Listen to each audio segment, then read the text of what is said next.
like the chaos. They like the chaos. So when you're able to The chaos. let that chaos reign with, The chaos. let that chaos reign with, The chaos. let that chaos reign with, Must reign.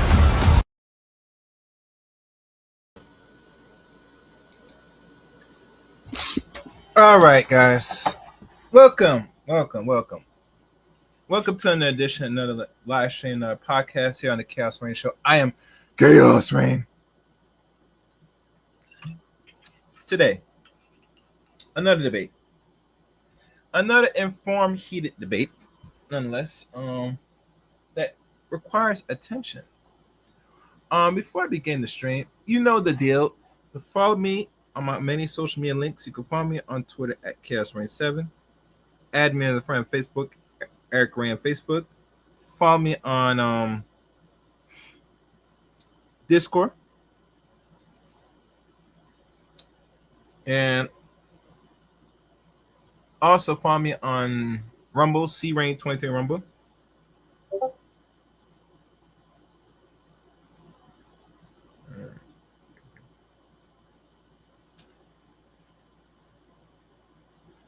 And what else? Oh, and last not least, become a member of the Chaos Reign Show as well.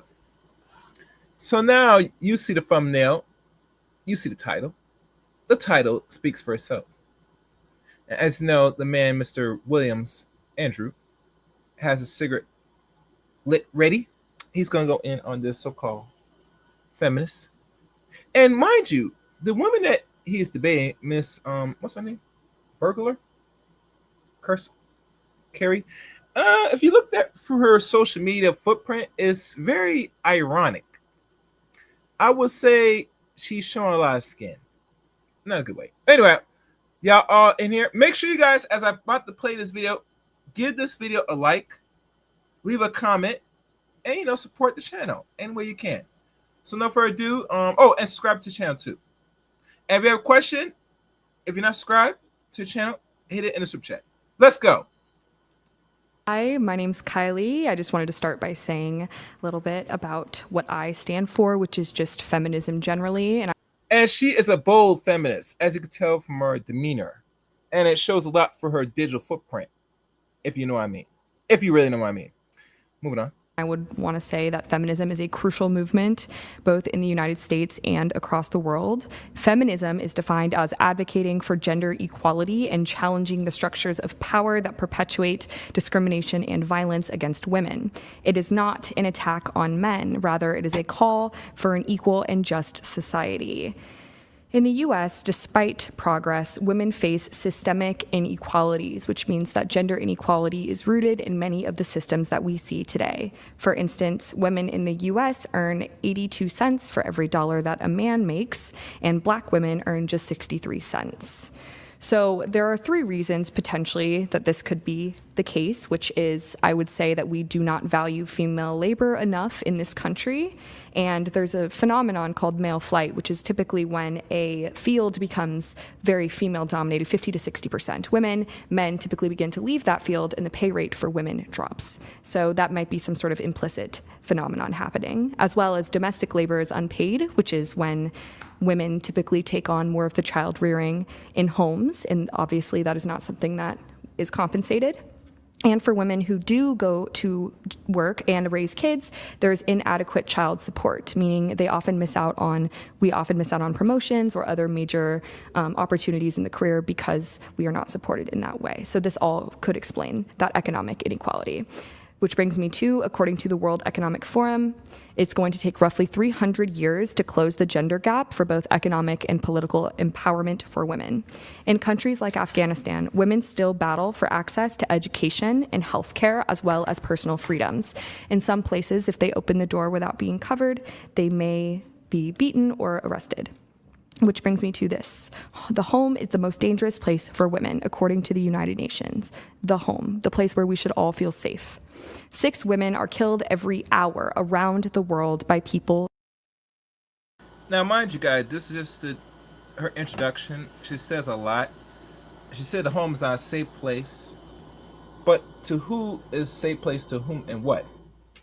And I'm hoping that Mr. Williams will go in on this about the safety that this woman was talking about in detail. because I think anywhere where you as women, the world's never a nice place. So if you look for comfort in a so-called uncertain world, a very chaotic world, a chaos world, you're going to be sadly disappointed. Let's continue. They know. Now, here are some other very depressing statistics. 1 in 3 women experience violence at the hands of a man in their lifetime, whether that's physical or SA. And that's according to the World Health Organization. 50% of women who were unalived in 2017 were killed by an intimate partner violence. It's according to the United Nations. 650 million women were married before the age of 18. This is according to UNICEF, meaning they became child brides, often against their will.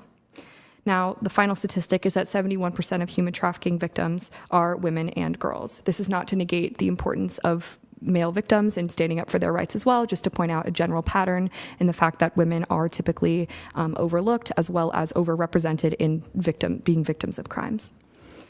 Now, there's also a general tendency to blame women for our oppression, that we make less because our work is less important, or because we choose to work in fields that don't pay as much money, or that we were SA'd because of the clothes we were wearing, or that we were unalived because we chose to marry the wrong man. But none of these things are true, and they are rooted in really harmful misconceptions about what the feminist movement stands for.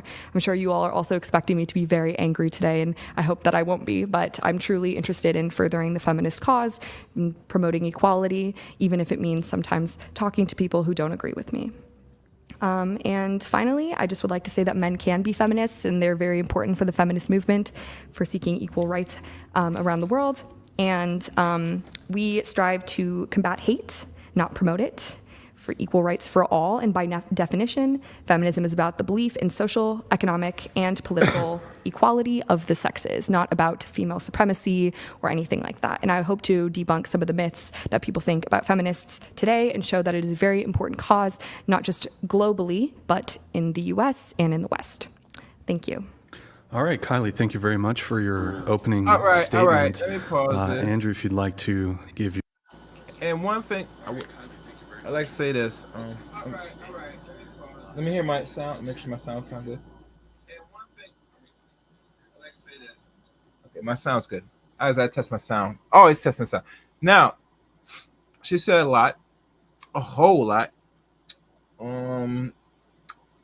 She's laid out a whole lot of claims why she's a feminist.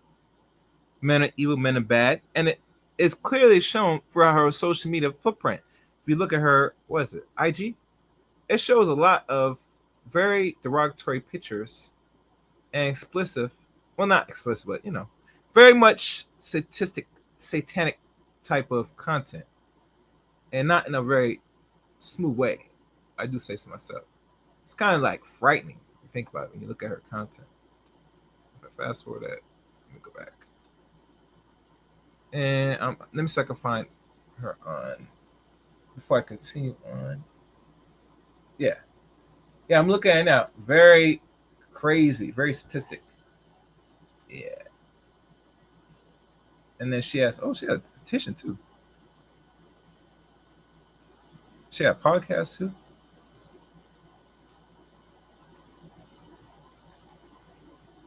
I hope she's creating these movements that's equal to all men and women. I'm hoping. Oh, and she doesn't like Israel. Okay. To each her own. Okay. And she's a profound LGBTQ, which is okay. All right, let's go. Here you. Yours now. Yeah, just a second. Let me back up here. There's one thing I wanted to address right in my opening. I've been going through Kylie's videos, and she knows so much which is not so. This is a big bait and switch. This happens often. I think I pointed this out to the Whatever podcast many times, especially when it comes to sociology and psychology, how often they are wrong. And here's how they're wrong most often.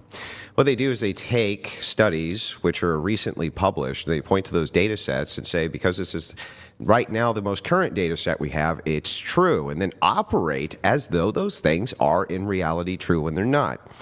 Kinsey says, for instance, on gender quotas, according to, and she cites this, and many feminists cite this. My name is, are you talking about? The Kinsey study. Oh, the Kinsey study. Yeah, Thank yeah. you. Yeah, the Kinsey study, which you cite, right? and most feminists cite the Kinsey study, has been debunked for years. I don't know why feminists study is this? continue. Hang on, Wait, it's my just- opening statement. You'll have a chance to Yeah. cross-examine him. Just allow him to So finish his let me opening walk you statement. through this. Earlier this week, journalist Christopher Brunette flagged a paper in a March 2024 issue of Econ Journal Watch, a biannual publication edited by George Mason economist Daniel Klein, that publishes articles, links, responses to other economist errors. The paper, written by accounting professor Jeremiah Green of Texas A&M and John R.M. Hand of the University of North Carolina, addressed the first of three McKinsey four-installment series of diversity studies. Green and Hand sought to test the replicability of McKinsey's findings. Guess what they found, guys? Now, I'm not sure if he's talking about Kinsey. He said McKinsey. So I got to look what that is. Anybody familiar with McKinsey files? Let me know in the chat room. But please subscribe. Could another set of researchers using the same data come to the same conclusions? Since McKinsey refused to turn over its numbers, Green and Hand had to reverse engineer the firm's 2015, 18, and 20 data sets. The results were startling. Green and Hand couldn't replicate the results of McKinsey's first three studies, which monitored the profitability of the executive demographics of an undisclosed group of S&P 500 firms claiming to have found a positive correlation between diverse leadership and the firm's performance. We do not find a statistical significant positive correlation between McKinsey's measures of the racial ethnic diversity of executive terms of firms as measured in December 2019, Green and Hand reported, and either the likelihood of financial outperformance in 15-19. So to give you a quick summary, the study seems to show its most likely correlation and not causation, meaning companies were already doing very financially well, and they have the luxury to mess around with diversity quotas and initiatives. In addition, the data from the 2024 paper was unable to replicate any of the older McKinsey studies, any of them. That should tell you something. So that's a very recent data set, right? Why don't any of the psychologists ever go with the recent data set? Well, the reason they don't go with it is because it doesn't affirm their nonsensical worldviews. That's why they don't go with them ever. You'll find. Yeah, and he has a point because remember, there is always a narrative they got to keep pushing. Ultimate narrative that men are bad, men are inherent evil, women are good, women are angels. The minute they deviate from that, that's when you know that there is no. Actually, there will be more accountability will be held by modern Western women. If they comes that really is revealed, in my opinion. For those that's not really knowing, guys, if you come in, like the stream, please support channel, super chat. Oh, if you want to chat, please subscribe to the channel if you can, and also subscribe to the Chaos Ray channel if you want. Participate in the chat room. Let's go. This very common in sociology and in psychology, which suffer from the replication crisis. Somewhere around 60% of their findings cannot be replicated, are not to be trusted. Psychology is the study of the mind. The scientific views of psychology are only done through data collection, but it has to be interpreted. This is a major, major problem. So many feminists will tell you so many studies, and luckily I have all of the ones to refute all of my opponent's studies today. Because what happens is they have a biased worldview and they want the data set to correlate with the worldview rather than wanting to tell you what the actual truth is. The truth is that a bunch of S&P 500 companies who are very rich were already doing really well. And for the purposes of publicity, they decided that they were going to start doing a bunch of DEI hires and ethnic hires and this type of thing. And they decided that the correlation, they made the correlation causation error. That's it. You'll find this over and over again, I'm sure, as we go through this debate, as we go through the numbers, especially when it comes to the abuse of women, especially when it comes to just how useful women are. We talk about domesticated labor. What a joke. You believe that women should be paid some type of domestic wage. However, it's skilled labor in the home, which keeps the home running. It's always going to be paid way more than domestic labor because it's more worthwhile than domestic labor. Simple. So with that, I'll finish my opening statement. I can't wait to dive right into this. Do you agree with Andrew's open statement so far in regards to his rebuttal to why feminists get such a leg up in society? and they use certain data which they're picking and selecting the data that they deem worthy to present to the world in front of not only women but other men, saying that you're bad, you're evil. This is the reason why you are as a man in society. This is why women need more protection, women need more safety. Do you guys agree with this or not? Let me know. I think there should be somewhat balance, but in a very unjust, unbalanced society, there's no balance or really balance amongst thieves. Let's keep real. Let's go. Okay.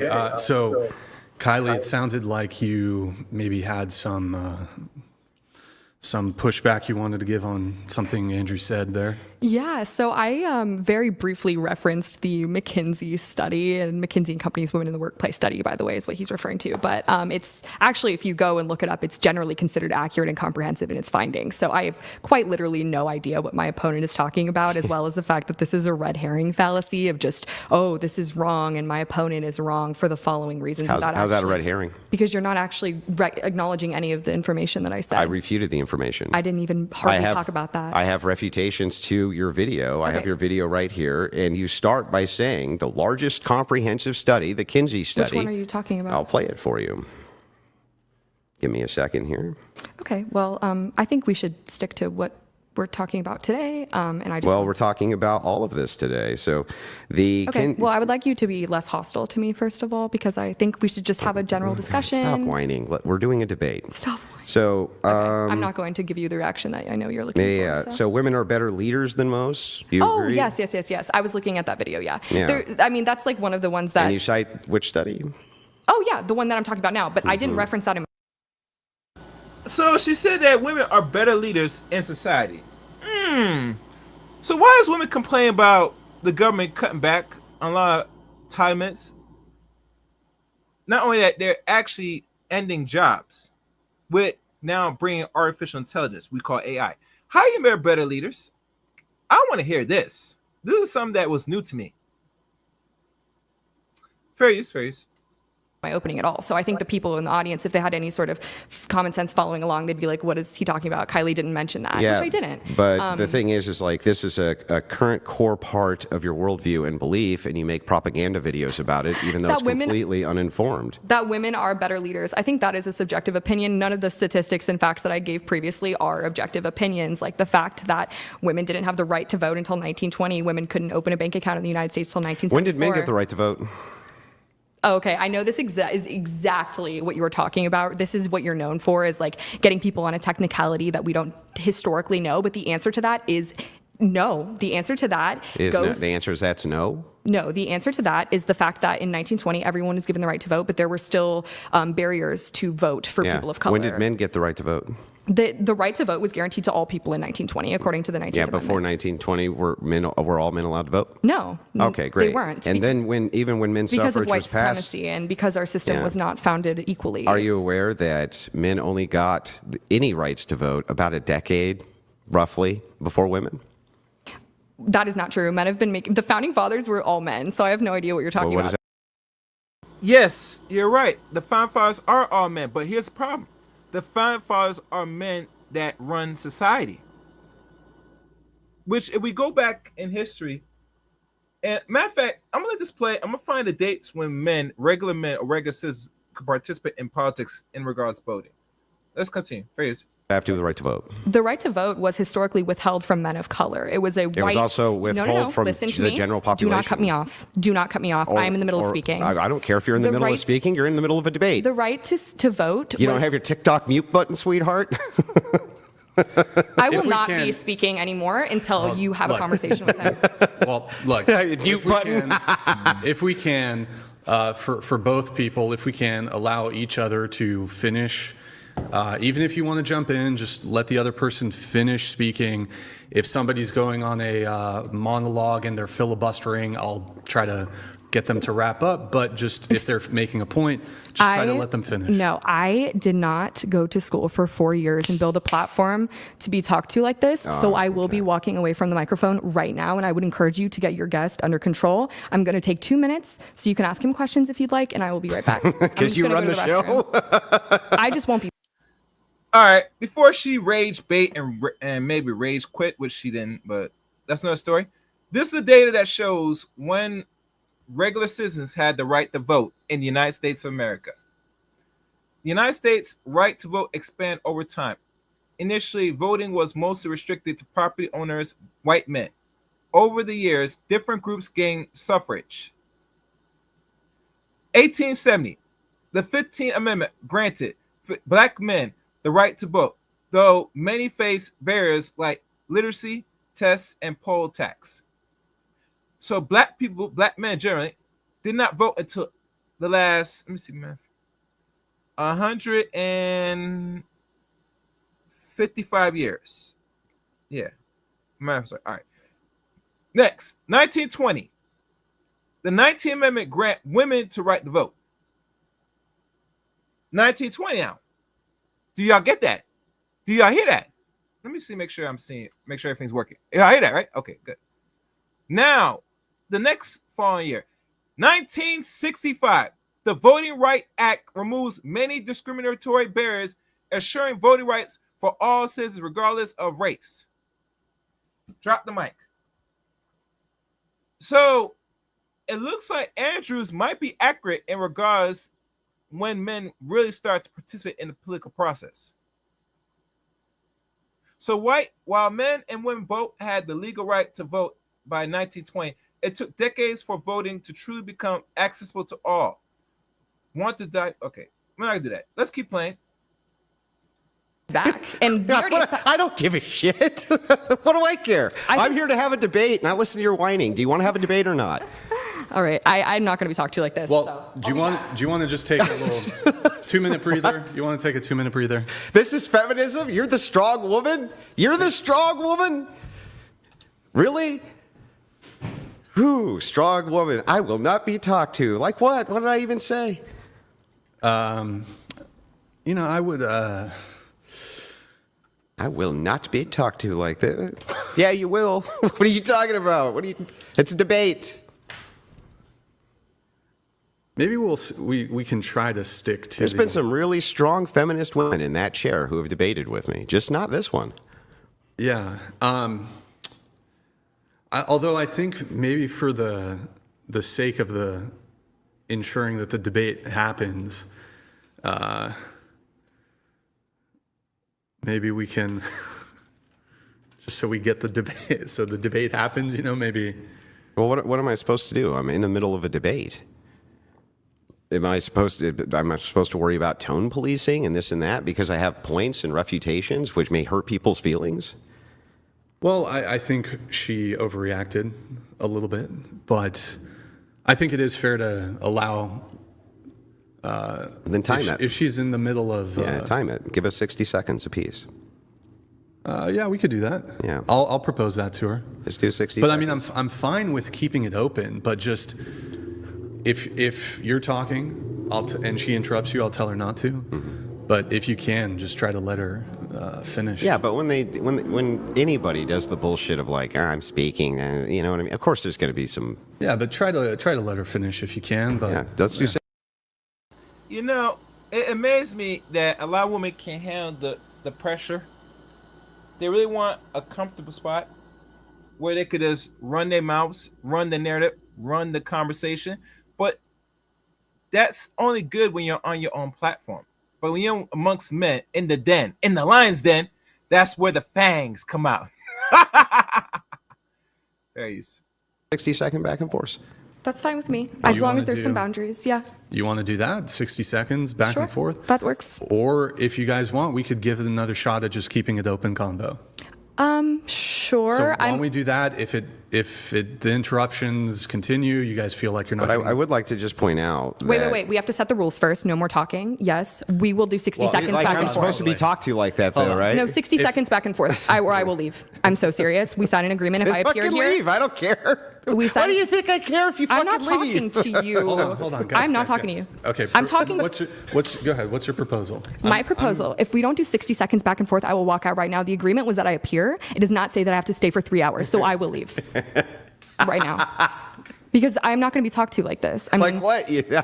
What? real men. A real don't you're talk going to tell me what a women real like man this. is? Well, Andrew. My dad. Real women don't abort their children, lady. My dad has the Andrew. same political beliefs as you, and he would So- never talk to a woman And my like that. sister You has are the same political embarrassing. beliefs as you, and she would never You dare guys- talk to a look, man like guys, that. guys, Like, what's your hold on. point? Can That you makes both no stop? sense. Andrew, can you stop?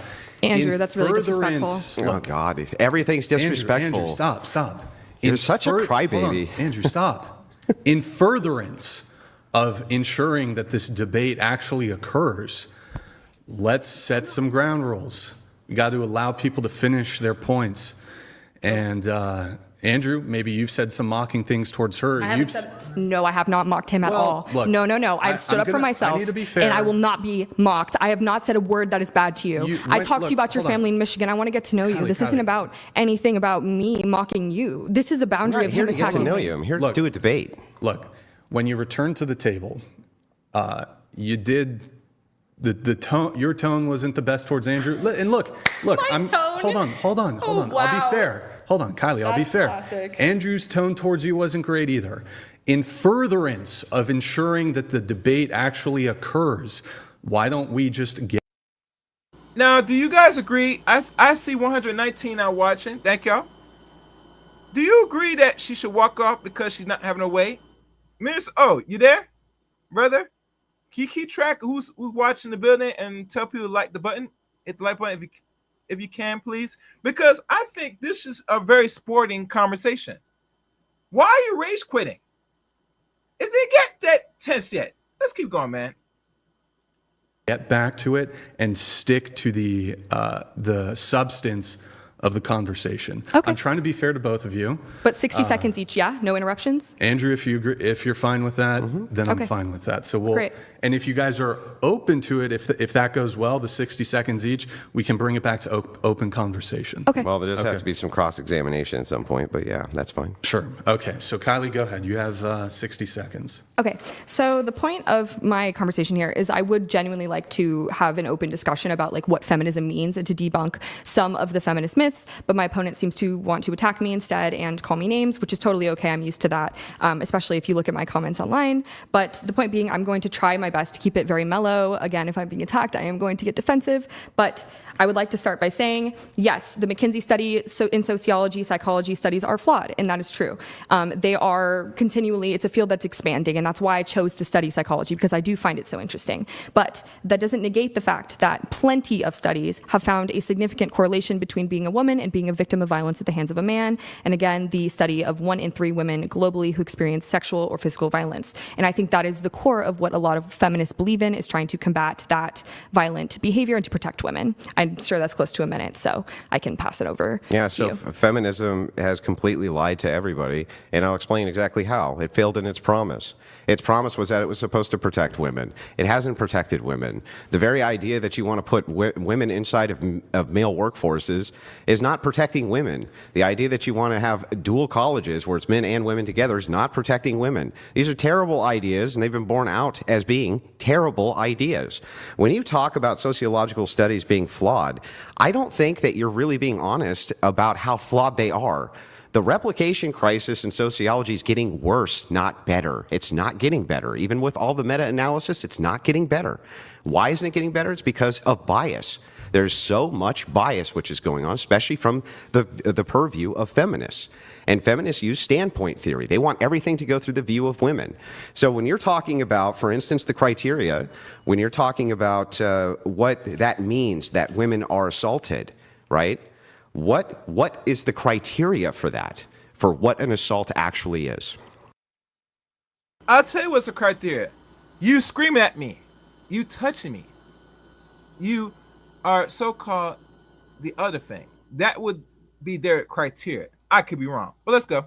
That's a really good question. There are definitely, we are definitely working on defining the lines for that. So right now there's an acronym that we are coming up with that we want to teach in schools of like what that means, which is FRIES, so freely given, reversible, informed, enthusiastic, or engaged in specific of what consent means, so that there is no confusion about what is happening in terms of, you know, like whether it's an assault, because I know that does happen where men are confused and they don't know, and especially if there's alcohol involved. And so my goal is to protect women, and also to make sure that men know that if they are causing harm, that, I mean, a lot of men, they don't want to hurt other people. They don't realize it. And so I think if we have better education about like what assault is and how to prevent it, because again, there are male victims. So I think if it's something that we can come forward about and make sure that everyone feels heard and supported, then men would also come forward more about like if they've been assaulted. This doesn't answer my question, though. My question is, when you cite the data on how many of these women have actually been assaulted, what is the criteria being used? And she's not still answering the question, what is the criteria? And I really want to know the criteria, what it means to create assault. And it's always constantly changing throughout the last 5 years. Did y'all know the Me Too movement is the thing that really defined the stupid thing about women trying to go back 100 years? I mean, sorry, going back 40, 30 years to something that they could have put the man in jail, right? File charges. But no, most women don't want file charges. They want money. That's why you see the Me Too movement as it stands today is collapsing. You can mark me as I'm wrong, but correct me if I'm correct. Let's go. That's a good question. I see your point of how it varies, like based upon the study and things like that. But I think a lot of these problem is that it is self-reported. But again, another issue is that that means they could be underreported as well, because women are too scared to report it. No, nothing's underreported. If a woman doesn't like the dude, she will report it. But if she likes dude, she will not report it. Let's stop the cap. Stop the cap. So yes, there are issues with that. But another thing, though, is that women are definitely in a position in the home where they are not safe in a lot of places. And again, that comes back to the kind of assumption that I was talking about earlier, is that like it's because we married the wrong man and this guy is unsafe in our home. But it's not about that. It's sometimes when you marry somebody or you date somebody, they can then become violent towards you because they see you as their property almost. Most of these domestic violence claims and things like this are happening from single mothers with boyfriends, though, not happening from the father at home. Do you in have a married source for that? relationships. Yes, I do. Okay. No, I'm just wondering because Not only is that factually the case. The cap. Yeah, stop the cap. Oh, and one other thing.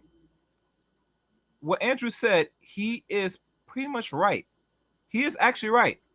Because the man that you have that you entertain in your household without the actual biological father, if you're married or not, he doesn't have no right to really treat you well at all. So he could actually harm you, unalive you, much higher, especially if you have kids. So that is actually factual. And he's going to pull up the information. Let's go. But interestingly enough, if the state seizes custody of a child inside of an abusive home, the child's actually more likely at the hands of the state to die than they are in the hands of the abusive home, which is insane, but true. I think. Now, let me give you the studies that you're talking about here. Okay. Okay. Are these the studies about which claims that you said? Yeah, so here we're going to start with the National Incidence Study, NIS. It's the largest collection of all types reporting data relating to abuse and maltreatment of children. Okay? 68% of maltreated children were maltreated by a female, whereas 48% were maltreated by a male. Some children were maltreated by both. Of children maltreated by biological parents, mothers maltreated the majority, 75%, where fathers maltreated a sizable majority, 43%. In contrast. Oh my God. He just laid the bomb. And she not, right now, look at her. She's checking her phone and say, no, you tell some lie. You're lying. No, baby. No, sweetie. He's pulling out the data. Fair use.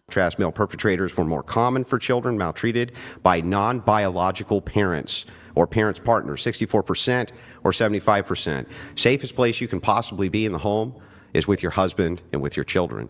That's for women, the safest place they can be. Any study that you pull up is going to be drawing from the NIS source. That's direct from the NIS itself. There's no refuting that. I've looked and looked and looked. It is definitely from partner incident violence. Women are the safest when they have a husband in the home. I think. Anybody has opposition? Do people disagree with that? Because right there, he just laid out a whole lot of information. And I wish they were able to put it in their description, because that's something to look at. Because that's very important to know, saying that they've been putting this propaganda that men are aliving violent towards women, but it shows that they're only doing that if they don't have no interest or have no connection. And that's very important. Very important. That's something to look at. All right, let me see what's going on in the chat room. Okay, I see it right. All right, make sure you guys support the channel. Hit the like button. If not, subscribe to the channel and donate, super chat, questions. Let's participate. Let's have the conversation. Phrase. For some women, that is the case. I think there are good men out there, and I think that's a misconception that feminists don't believe in that there are good men, that we hate all men, which definitely isn't true. But I would like to say, because you're saying, psychology is an evolving field, there are different studies and different numbers. Male perpetrators are predominant, and while the exact percentage differs, it's generally estimated that between 75 and 90% of child sexual abuse is committed by men or male adolescents. Nope.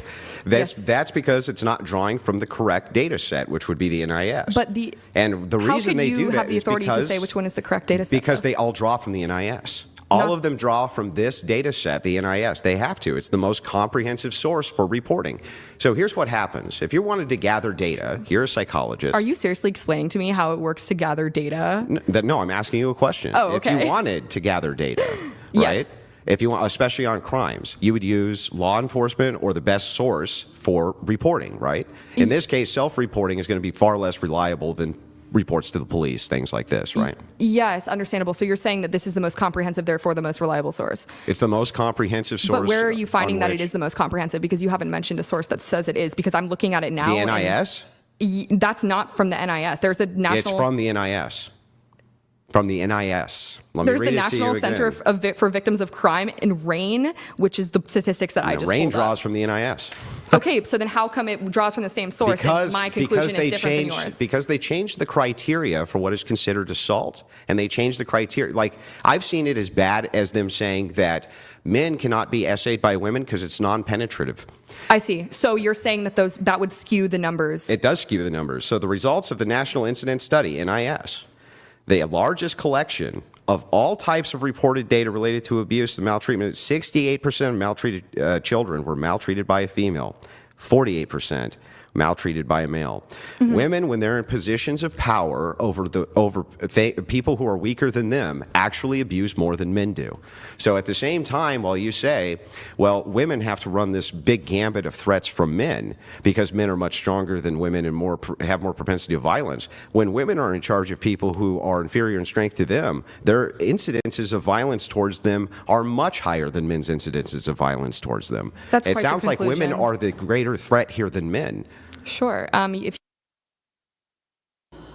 thus, that's the numbers and the breakdown. And yes, men are always prone to violence. This is a very violent world. And, I think what the feminists try to do is saying that they are better off, I guess, moralizing and bringing humanity back to the world instead of men. And I think women that think like that, like the lady that's on the right, that's debating Andrew, I think it's pretty flawed, because I look back at her social media digital footprint, and everything is about destroying, destruction, and deletion of men. You don't get far. No person's gonna list that unless you have other women that agrees to that nonsense. I don't know. You tell me. Fair use. If you want to say that, that's totally your prerogative, but that's not what the numbers say. So you can say, no, it's my turn to speak. You can say what you want about all the different statistics and how they come from a specific study. But the point is that there are different estimates, and basically every study conducted globally has found that the number of female victims is astronomically higher than male victims. Not to say male victims aren't important. If you are a male victim, especially if you haven't spoken up, I have seen the effects of having male sexual assault in my family. So please, talk to somebody. It is serious. But 1 in 6 boys have been sexually assaulted, and a lot of the time it is by male offenders. Yeah, so it is but serious. what about the fact that when we're talking about rages of abuse of children, women are the ones who are most often in charge of children. The domestic rates, for instance, inside of a boys' home where the prison guards are all male, and it's a male, youth population versus female, If there's a females in charge of the youth population, the statistics for abuse skyrocket. Same thing inside of public Are schools. you saying that women are more likely to be Women are more likely. No, women are more likely than men when it comes to the weaker sex. In this case, children. We would just say children are both sexes, right? But they're the weaker human than women. When they're in charge of children, they actually abuse them far more than what men abuse women at. And so it's like, so who's really the dangerous ones here? I mean, You're 67. Well, to today, and we gotta say today, then yes, we gotta say, yeah, women are pretty much dangerous to children now in the present day as we watching this, more than it was, what's that, 56 years ago, before the no fault divorce was enacted back in 69, I believe. Yeah, I think 69 was enacted. So yeah, women right now have flipped the script for a reason. And now, Seconds begins. Go ahead. Oh, Go ahead. thank you. You're good. Thank you. Go ahead. Well, I would like to say that that is a claim that is a reasonable conclusion that you are drawing from the data that you are presenting. Unfortunately, that is not true, though, that the vast majority of sex offenders are male, and especially when, there are still female offenders, and that is still bad. But the point is that there is significant male dominance, and that most sex offenders are male, and females do commit sex crimes, but they're often underrepresented as perpetrators. So you're correct. But That Hold on. data you're reporting, Hold on. is it? Do you want to continue? yes, please. And so I'll give you your 60. this is from the United States Commission Sentencing, which is just about sexual abuse offenders. And there's a whole pie chart here, but in like I gotta give a shout out to my good friend Tevin King. Yes, please hit the like button. I appreciate it. Thank you, Tevin. And like always, guys, as you're watching the stream, likes are free. Besides super chat, I prefer super chat for questions. And any question you have in relates to this topic or anything in general, in particular the content, please put it in the super chat. Thank you. Let's go.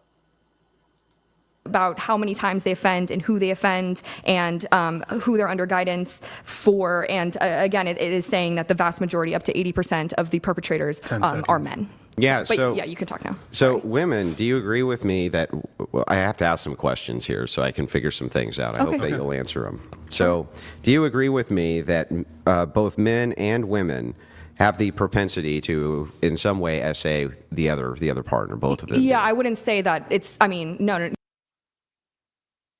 Before we continue, I have to do this, like always. I'm gonna get a new soundbite, but where is it? They be knocking, y'all. The sonic rings up out of it, and you.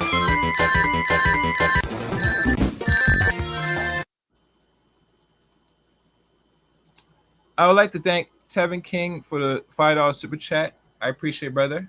I really appreciate it. All right, let's keep going. Fair use. Where is it? Yes, I agree. It is definitely possible Okay. for both sexes to do that. The yeah. question becomes, if you switch criteria around, right, for what is considered sexual assault, let's just assume things like catcalling are put in the category. That's harassment. But Yeah, are you but saying but let's say hypothetically? it's categorized, Okay. not as harassment, but as a form of sexual abuse. Would you Okay. say that would greatly skew the numbers? If that were how it was classified, yes. Do you Yeah. have evidence that is how it is I classified? do. In fact, there's a whole grouping of colleges in a study that I can show you where that was smuggled in as a form of sexual assault or SA or Interesting. sexual battery in some cases, right? They smuggle in, and so what they do is they decide that they want to make that data set wider. And so they just reclassify things which would not ordinarily be classified as sexual assault or sexual battery by just inserting those things. Now, the same exact thing happens here. Do you think that it's very masculine, for instance, inside of society, for men to go and report when a woman gives them unwanted touching? No. And matter of fact, I do know male victims with female perpetrators. And they have yeah. unwanted touching? Yes. So they're just far more likely to report it because of the social stigma, which happens to them often from women who tell them things like, I don't consider you a real man like you did to me earlier. Oh, I didn't really say that, but. You did. Your exact words were, a real man would X. Oh yeah, like real men like my dad who have the same political beliefs but don't talk to women the way you do. Yeah, whatever that means. But anyway, so He's a watching real too. man does X, right? Wouldn't you say that the social stigma around the fact that women can kind of get away with the same type of inappropriate touching without men reporting would greatly skew these numbers? Okay, I'm gonna read this comment, and normally I wouldn't read this, but I'm gonna read it because the man posed. I think it's a man. It writes: "So moms leave the kids with her PDF boyfriend or stepdad is the father's fault, and she bears no responsibility to what happens." You know, that's a very good question.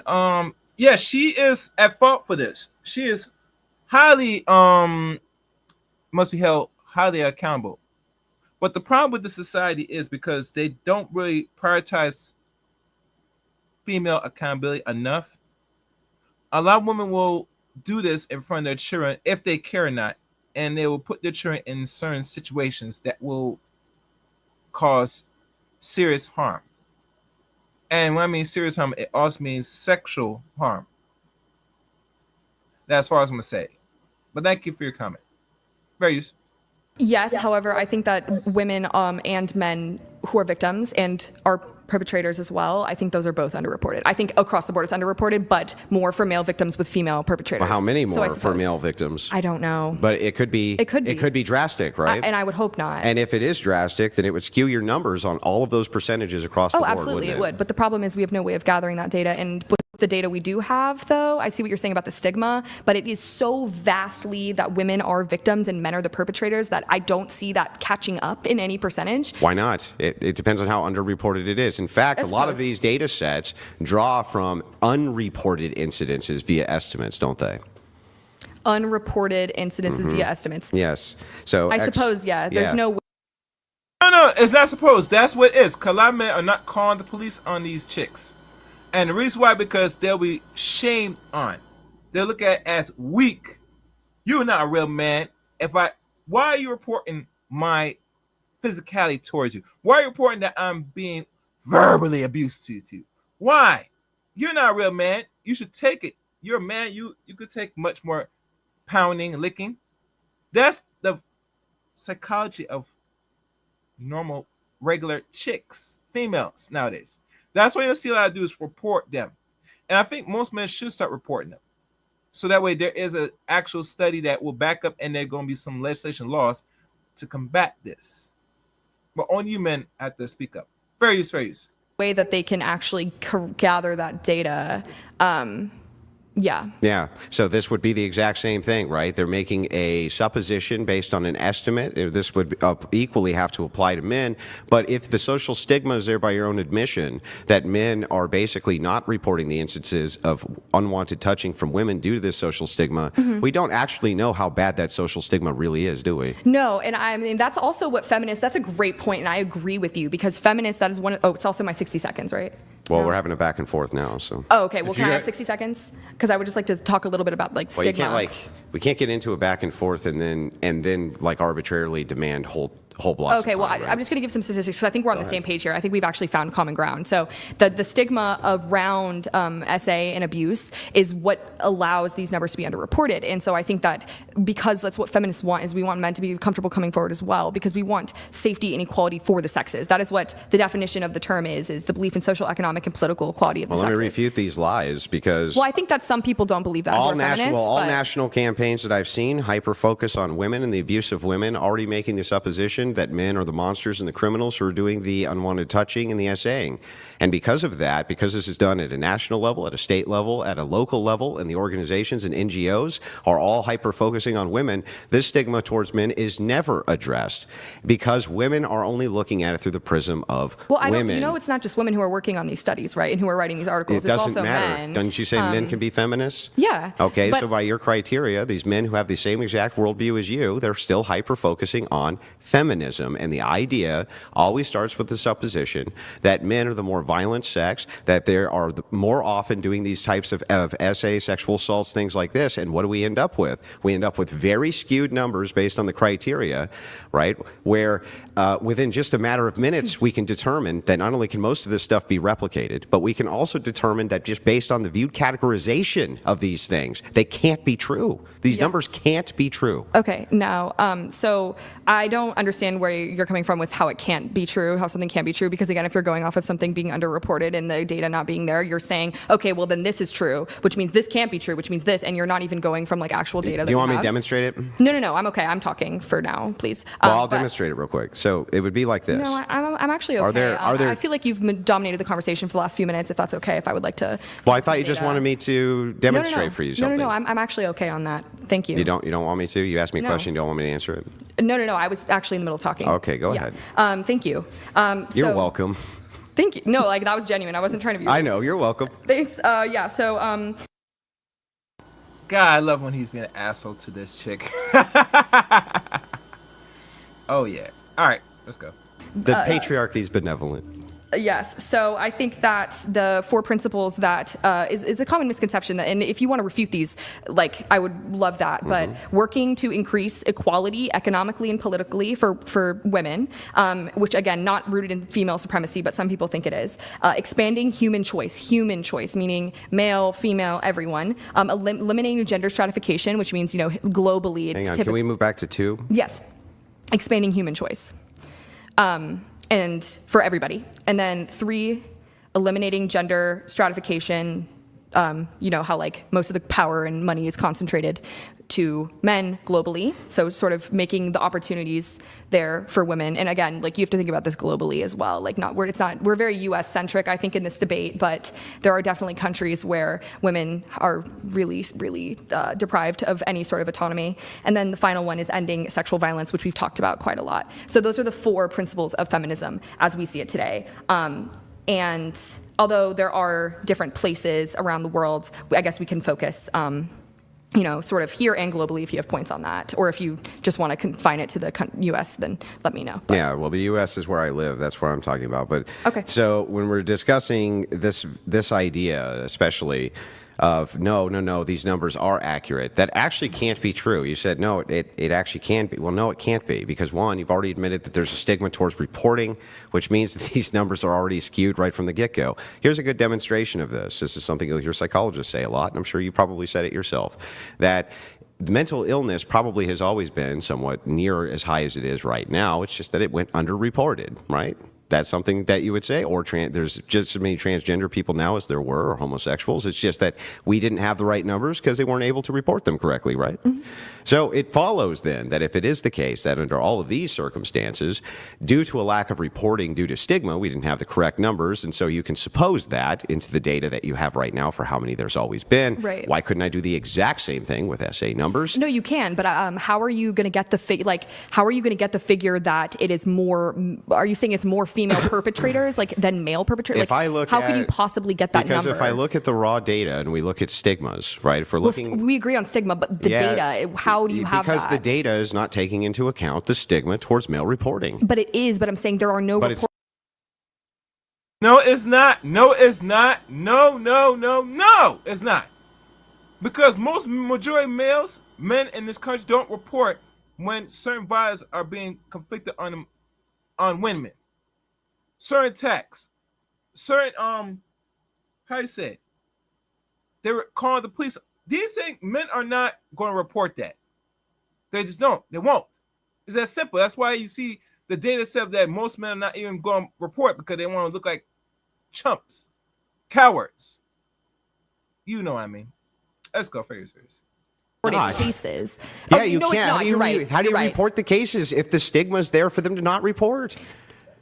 So yes, given that, how do we come up with any? Because these other places, they come up with estimates, these studies that you just cited. So how do we come up with an estimate for female perpetrators? Whether we come up with the estimate or not, we have good reason to doubt the various estimates by RAINN and these other sexual advocacy organizations, especially when I look at the NIS. Because when I look at the NIS, I get totally different numbers, and it's way more comprehensive. It's the largest, most comprehensive data set on planet Earth. Oh, guys, one more super chat, and I will open the chat room for everybody to participate. One more super chat. Thank you. Fairies. Earth is the NIS, and that's what it shows. It shows that women are far more likely to abuse their children than men. When women are in positions of dominant power and authority over weaker people than themselves, they're more likely to abuse almost every time. This is also included in healthcare stats. When they are in charge of people who are weaker than them in healthcare situations, they abuse far more than men do. You keep talking about the NIS, like which specific, like, are you talking about the national, because the specific study that you're talking about, how women are perpetrators more frequently, genuinely cannot find it anywhere on the internet. Okay, I'll pull up the exact study if you give me just a second. Yeah, no, that's fine. Because I'm looking at like the Bureau of Justice statistics and like, you know, like the FBI So you can and find this from the U.S. even the CDC You can talks find about this it. from the U.S. Department of Justice. Sexual victimization in juvenile facilities reported by youth 2012. Okay. Okay? And is this where you're saying that These are all comprehensive. Female- These are all comprehensively included inside of the NIS. This is what I'm saying is that I have each individual study ready for you. You can look also, and we can move to this as well if you want to. Wait, so is this the one where you're saying that female perpetrators are more frequent? Is that what you're talking about? Yes. From that's from From the National National Inmate- Incident Study. Oh, National Incident Study. Yes. Okay. The largest collection of all types of reported data related to abuse, maltreatment of children. 68% of the maltreated children were maltreated by a female, 48% maltreated by a male. In every circumstance, the NIS finds that when women are put in charge of people who are weaker than themselves are more likely to abuse than the stronger sex, that being men. And what's interesting about this is it gives us every reason to believe that if women had the exact same frame and build as men did, that men that they would actually abuse far more often than men do them, right? So what we're looking at here is we're looking at a huge problem where women who are supposedly being abused by men are doing a whole lot of abuse which is going unreported of children while you're focusing on the scapegoat of men. Yeah, I don't doubt that women are, unfortunately, a lot of women are abusing children, but the study that you're saying, the only thing that I'm able to find is that 1 in every 25 children in the U.S. experience maltreatment. Neglect is more prevalent than abuse. And then they talk about how for the 4% of children that experience genuine maltreatment and in danger of death. But I'm not seeing anything. It says, girls were sexually abused much more often than boys under the harm standard and endangerment standard, with male perpetrators being more common. That's all I was able to find. Okay, would you like for me to actually link it to you? That was just from the juvenile facility study, though, right? Yeah. Yeah. But what about the NIS data? The NIS data is going to be the most important because it's the most comprehensive collection of it. It's funny because you keep repeating this talking point about a study that I can't find. Well, how do you? I'm not saying it doesn't exist, but So you think that the National Incident Study is not reporting this? Like I could link, I can link it to you. No, I believe it. I'm just saying, like, there are so many more common sources that have different numbers talking about how male perpetrators are more common than the study that you're talking about. Because I genuinely, I got a little more for you. The U.S. Department. You can drop it to me. The U.S. Department of Health and Human Services has been tracking the data on child abuse and neglect since 1978 with something called the National Incident Study (NIS). The National Incident Study is a congressionally mandated periodic effort of the United States Department of Health and Human Services. There have been 4 such reports, the latest being the NIS-4, which came out 2010. This includes the breakdown. The NIS gathers data from all reporting agencies. Oh, are you guys entertained so far? Hope you guys entertained so far. Hope you are. And I see people in the chat room. Okay, what's up? What's good? Hey, Ray. You know, I think with women today, this is why they don't want to have conversation with a lot of men or men podcasters like Andrew, because no one's believing their rhetoric. They're not going to take your argument verbatim. They're going to challenge your talking points. Now, she up here talking about says she can't find a study about, what's the study? The study about women are more dangerous towards children. I find it ironic. Anyhow, various. That and any study will pull from these agencies because it's the congressional authority which is gathering that data. The methodology, the NIS uses a standard definitional framework for classifying child maltreatment, including both types of abuse and neglect. These are the legitimate numbers, and feminists have been hiding them under a rock because they don't want to talk about this issue. I think that is an interesting theory. I think that a lot of the things that you're talking about go more into theory than into fact. And that's okay. I think that goes into what I'm saying is like, just generally, that's why I'm here, is to debunk a lot of the myths. Well, we're going to debunk that myth. Well, again, you said you would send me the study. Cannot find the study that women are more likely to be perpetrators. It doesn't, I genuinely cannot find a single thing. I've been looking for 5-10 minutes. You've been looking for what? Have you been looking on NIS? I literally looked at exactly what you said, cannot find the numbers. It's okay. Now, because I'm not, this is not trying to be like an appeal to like authority, but I've done like debate my whole life. And like, obviously, like most of the time we tend to focus on the facts. So to me, if I can't understand the facts, that they don't exist of where I'm finding it, that is a problem for me. Okay, I saw that. It didn't say the numbers that you were talking about. Yes, it has them. This is from. Scroll There's down. no way you Scroll down read. so I can read it. How in the world? I was just on that website and it did not say that female perpetrators are more common. Did you read that entire thing in 2 minutes? That is nonsense. It is huge. My there is IQ no very possible high. way you went through I'm those a fast numbers. Reader. I read like that is the biggest 300 books a That year. is the biggest crock. There is no possible way you went through that in 2 minutes. It is massive. Okay, you can think that. It's okay. What do you mean think that? That is not humanly possible. Do you have magic powers smart. that I'm I'm pretty unaware smart. of? I don't know. Pretty smart. What? Oh, come on. At least be honest in the debate. I mean, you could just say I didn't read it. You say I couldn't find the numbers that you're. Andrew, she didn't want to read it. The minute you say that women are as easily or even more greater perpetrators in the harming of children, she just automatically tunes off immediately. For what reason? I don't know. Anyhow, let's keep going. Citing? There's no possible Because way they you don't looked at exist. that. The numbers that you're talking about, they Don't exist. Female perpetrators are not more common than male perpetrators. So, like, again, I would prefer that we would stick to actual reality and facts. These are the actual realities and facts. I just showed you the study, right? The most likely reason why women are more likely to abuse than men, other than the fact they're not being used, checked on using force, is the UK's leading mental health charity. The Mental Health Foundation says that today, women are 3 times more likely than men to experience common mental health problems as well. Do you want to go over that? About how men are more likely to experience mental health issues? No, women are more likely to experience mental health issues. What is your point? Yes. Than men. Well, what's your point? Well, how is feminism combating this? I would hope that we can continue to do a better job. I mean, there's a lot of people that I know that really struggle with their mental health, and a lot of, I mean, we don't have to get too deep into it, but I know that a lot of women who have experienced some abuse sexually at the hands of a man, and then that led them to have mental health issues. I also know men. More than where soldiers that's have the case. PTSD? No. PTSD is certainly an issue, but you can get PTSD from a number of things. So I would like to point out that like just saying one thing doesn't negate the other, right? So like just because I think it's important to talk about women's mental health doesn't mean men's mental health isn't important, because again, they are more likely to like, you know, unalive And what about themselves. the fact that That's women's mental health has been astronomically growing in the negative direction under feminism, especially under the egalitarianism of gender? They report the happiest levels that women report are when they're married and in traditional gender Have you roles. ever heard of the term ignorant? The phrase "ignorance is bliss"? I think I'm sorry. for a lot I'm sorry. Do I need to go and experience killing someone, right, to know that I don't want to experience killing someone? What? Well, how does that have anything to do with Well, what I ignorance said? is bliss. It's possible, for instance, that I could kill someone and really love it, right? Would That's I be possible. able to maybe talk about? Well, hang on. I want you to answer my question. Is that possible? I just don't really understand how Can that's you answer related. my question though? Is it possible that I could kill somebody and then just really like it? But how does that in Can any you way? answer my question, please? Stop negating the question. Just answer the question. I just don't really want to talk about I don't murder. care what you want to talk. I want you to answer my question, and I'll answer I'm not yours. answering your question. Just go to You're your not point. going to answer my question? About murder that's not related to this at all. Yes, it's it's logically Answer how you think I would answer. Answer how you want me to analogous. answer. And What then do you go mean? ahead. I'm in a debate with you. I'm not in a debate with me. I'm not why would I answer this hypothetical question about murder that has nothing to do with the I was talking about Then ignorance if it has bliss. nothing to do with it, I'm going to look really stupid, right? So just answer the question.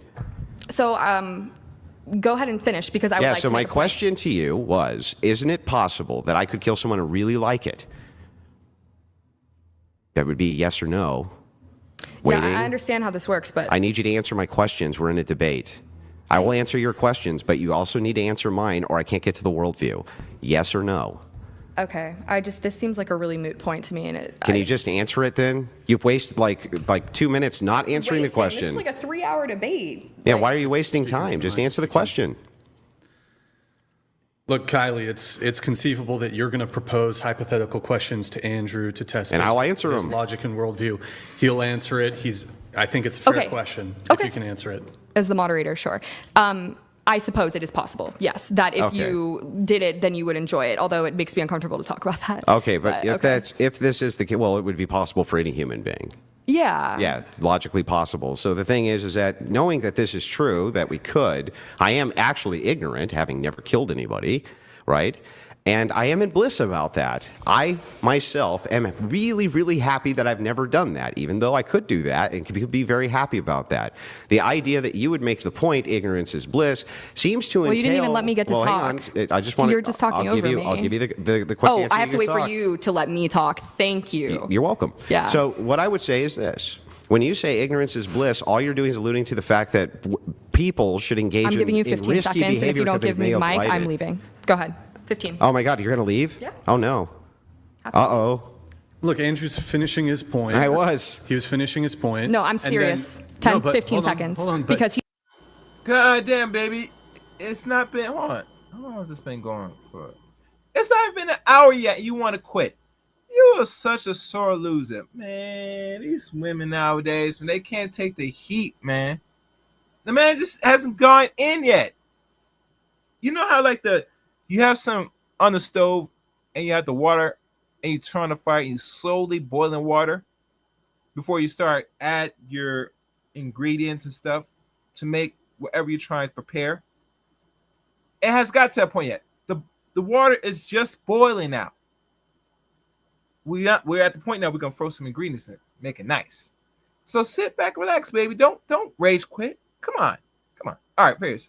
he's been talking for the last 5 minutes, so Oh, it's really not well, fair. look. You're not moderating very well here. Well, to be fair, you guys got to allow. We were actually doing really well, I think. Hold on. Until I was making a broader point, then that wasn't allowed. Well, it was at the expense of me speaking Hold is on. the problem. Hold on, just one moment. So, look, in conversations and especially in a debate, look, sometimes people are gonna butt in. There's been a few times you've done it. Yeah. Andrew's done it. You've both done it. I'm trying my best here. Well, Just that's why I'm allow- alerting you. I feel like at this point But- I would like to be able to speak my point because he rebutted guys me have- before I was able to give my point, and that's been happening the last. 5 You minutes. asked me a question. Have you heard the term ignorance Yes, is bliss? so I could speak and explain my point. Yeah, so then I said yes and said, but here's the and then problem talk with that. for about 3-4 minutes and then try to back me into corner give the, over give the nonsense. expression. When I ask you a question, you answer it. I expect a yes or no, and then you give a comprehensive answer like I was. So can I give my explanation? now? Are you done, Andrew? Yeah. Okay. go Okay, ahead. so you going back like 5 minutes basically to what you mentioned was the term like, oh, women are happier in the home with a husband and kids, right? And so the term of ignorance is bliss, I think for a lot of women who do not have the opportunity to get an education and they are forced to be in the home, they don't know any other alternative. So some women are truly happy, but if that becomes the standard that women have to be in the home and have kids and they don't have the opportunity to get an education, then of course that's going to be something that they think brings them joy because they don't have any other opportunities. And so like there's a lot of people in my mom's generation or my grandma's generation where like they were like, man, I wish I could have gone to school and like had an education and like picked someone, and they just fell into a marriage that either was abusive or like they weren't happy. And so I think that it's easier to report higher levels of happiness when you perceive it to be your only option is living in the home and having children and raising them. Yeah. So I mean, that's one way to look at it. But it's much more than just the home. I think most women nowadays that are now rushed to be homebody ladies again is because they got tired of working after a period of time, especially if they've been working in the workforce, either working for the I think, is it for the government? No, most jobs are. Yeah, I think most of them are government run. A lot of women get tired after the first 10 years. A lot of people don't know that. And because that they want to seek to be settled down and become a wife. By the time you are actually you actually age out the market when you start moving like that. I'm just saying. Anyhow, let's keep going. but what do you have to say to that? Because Yeah, I'm so curious. interestingly- because it goes to your like underreported things like you were talking first about of earlier. all, when you give anecdotal evidence like, oh, my mom and mom's friends. Oh, I may can have give you an wished- actual study hang if you on, want. May have and I can refute it. I promise. But here's the thing: when you give anecdotal evidence and you say, well, my mom's friends, this and that, wish that they could have gone to school. There's also anecdotal evidence, and an awful lot of it, and you can find it on YouTube right now, of tons of women saying they wish that they had not gone and gotten a career, and wish that they would have instead deferred those childbearing years in order to have a family because they see the happiness levels of their friends, colleagues, coworkers, things like this. That anecdotally is also just as true. But to even go on to the ignorance is bliss, I could say this and make this case about literally anything. I could say, well, I would love heroin, right? I've never taken it, but ignorance is bliss, right? Oh, I could say ignorance is bliss about literally anything, any drug, Well, that's not the only hang on, statistic I have, any though. risky, I didn't cut you off, any risky behavior, any of this. I could say that about anything. What you're doing is saying, these women are happy. There must be some bad reason for that. Oh, no, some women are happy. No, you're saying I agree. these women are happy and there must be a bad reason for that. And the bad, because they're doing Not for all traditional, of them. because they're doing traditional gender roles. So that must be bad. So we can explain that away by saying if they had all these negative experiences, that those women who have those negative experiences actually report a higher unhappiness level, those women would actually be happier. That's absurd logic, by the way. Okay, sure. Well, again, I agreed with you on quite a few things there, but I would also like to say that, like I said at the beginning in my opening statement, the home being the most dangerous place for women, like there are women who are in abusive marriages, and so they have to convince themselves that they are happy because their husband is beating them or like assaulting them or harming their children. And when you're in that sort of situation, it's very difficult to be able to walk away from it, and oftentimes because you're isolated. And so, yeah, because the home is the most dangerous place for women, and 6 women are killed every hour in the home around the world. Those are very difficult realities that a lot of people don't want to grasp. And I'm not saying that every woman doesn't, isn't happy in the home. I think there are plenty of happy moms. I mean, my mom has worked and raised our children, her children, and my sisters and I, and like helped my dad out with like work. But yeah, for the most part, was a stay-at-home mom, and I think she really enjoyed it. But for me, at this point in my life, that's not something that I would like, and it's not. And I wonder why that is, Miss Feminist. What, you feel that it's too much work for you to work outside the household, then come back home and try to be a what they call a housewife? Because let's be honest, a housewife is work, but not difficult work if you know how to prioritize your time. Now, if your mother did it and she did it pretty well up to the point, if she's still alive, that's good. And your father's still alive, excellent. Then you should be able to do the same. But I think what happened to a lot of women today, and I'm not sure what generation, I would say she might be a millennial. Most likely she's giving off millennial vibes. You fall onto the victim of the feminist rhetoric, the feminist program that they do teach in school. And by hence, you think you could do bad by yourself. I mean, that's what you've been programmed, sweetie. Your mom didn't really complain at the time. Now, regardless of most women, should they go to school or not, every person should be educated enough to maintain himself. That's all I'm gonna say. Fair is fair. Not to say that it's a bad thing, but I think that some people are convincing themselves that they're happy when in reality it's a very difficult and abusive situation. I'm going to have to go back to the NIS where I point out to you that as you keep saying that the most dangerous situation for women is in the home. Well, that's according to the UN around the world, though, not just here. Okay, but inside of the United States, at least, and inside of the Western nations, this is a commonality that they all share. It's not usually from the husband. It's usually from boyfriends of single women or single moms, or as far as, for instance, cohabitation. Cohabitation leads to some of the worst outcomes for women when they're not married, and men. It leads to terrible outcomes for both. This idea that you have that when you say this, it's very loaded. It gives the impression that husbands are at home abusing their wives, and the opposite is actually true. The truth is that when women get divorced and they end up in these occupied relationships, that's when they end up with the most amount of abuse, not from their husbands. Well, I think it's, how we were talking about earlier about like confounding factors and other things that might, the classification of things might change the results of studies. For this one, I'm looking at it, and it says facts and statistics on, domestic violence DV, and it's mainly including intimate partner. So it's not talking about husband or boyfriend. That's why we separate them, right? So we would separate those two categories to see who's the more abusive. Do you have a statistic? Yes, I just gave it to you twice from the NIS. But I know, but like I'm looking at it, and again, like I'm having. Show me the numbers from the NIS that you're looking at. I actually don't believe you. Oh, I'm not looking at the NIS right now. I was looking at it earlier, could not find the number you were talking about. Yeah, but you looked like, at it that for does not 1 exist. minute. No, I didn't. You did. I literally pulled it direct from the NIS itself. When there is a minor in the home and there is abuse, they look at both parents. And in that case, they are finding, according to this, the domestic violence. Wait a minute. No. Well, actually, they do. But here's the twist. They're going to look at the child. They're going to look at you as a mother, look at this so-called dude you have that you're cohabitating, and they're going to put two together, and they know from no shot about that you are putting your children in harm's way. When you let some other man that's not the biological father put harm in your children sexually.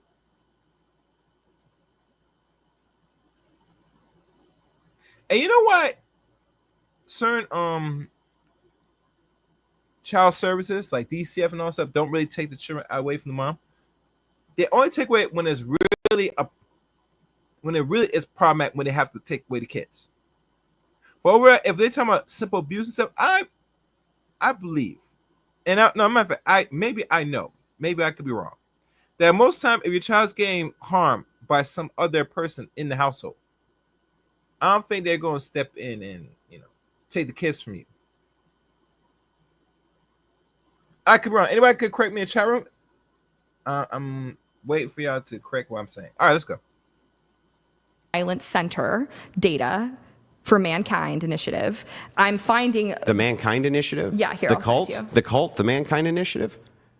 I have no idea what you're talking. I mean, this is it's a statistic, it's like a study that's produced. Yeah, or I could go to the University of Pennsylvania's one do if you that want. because the Okay. Mankind Initiative, as far as I know, is a Western cult which exists as a demasculating agency. Just so you know.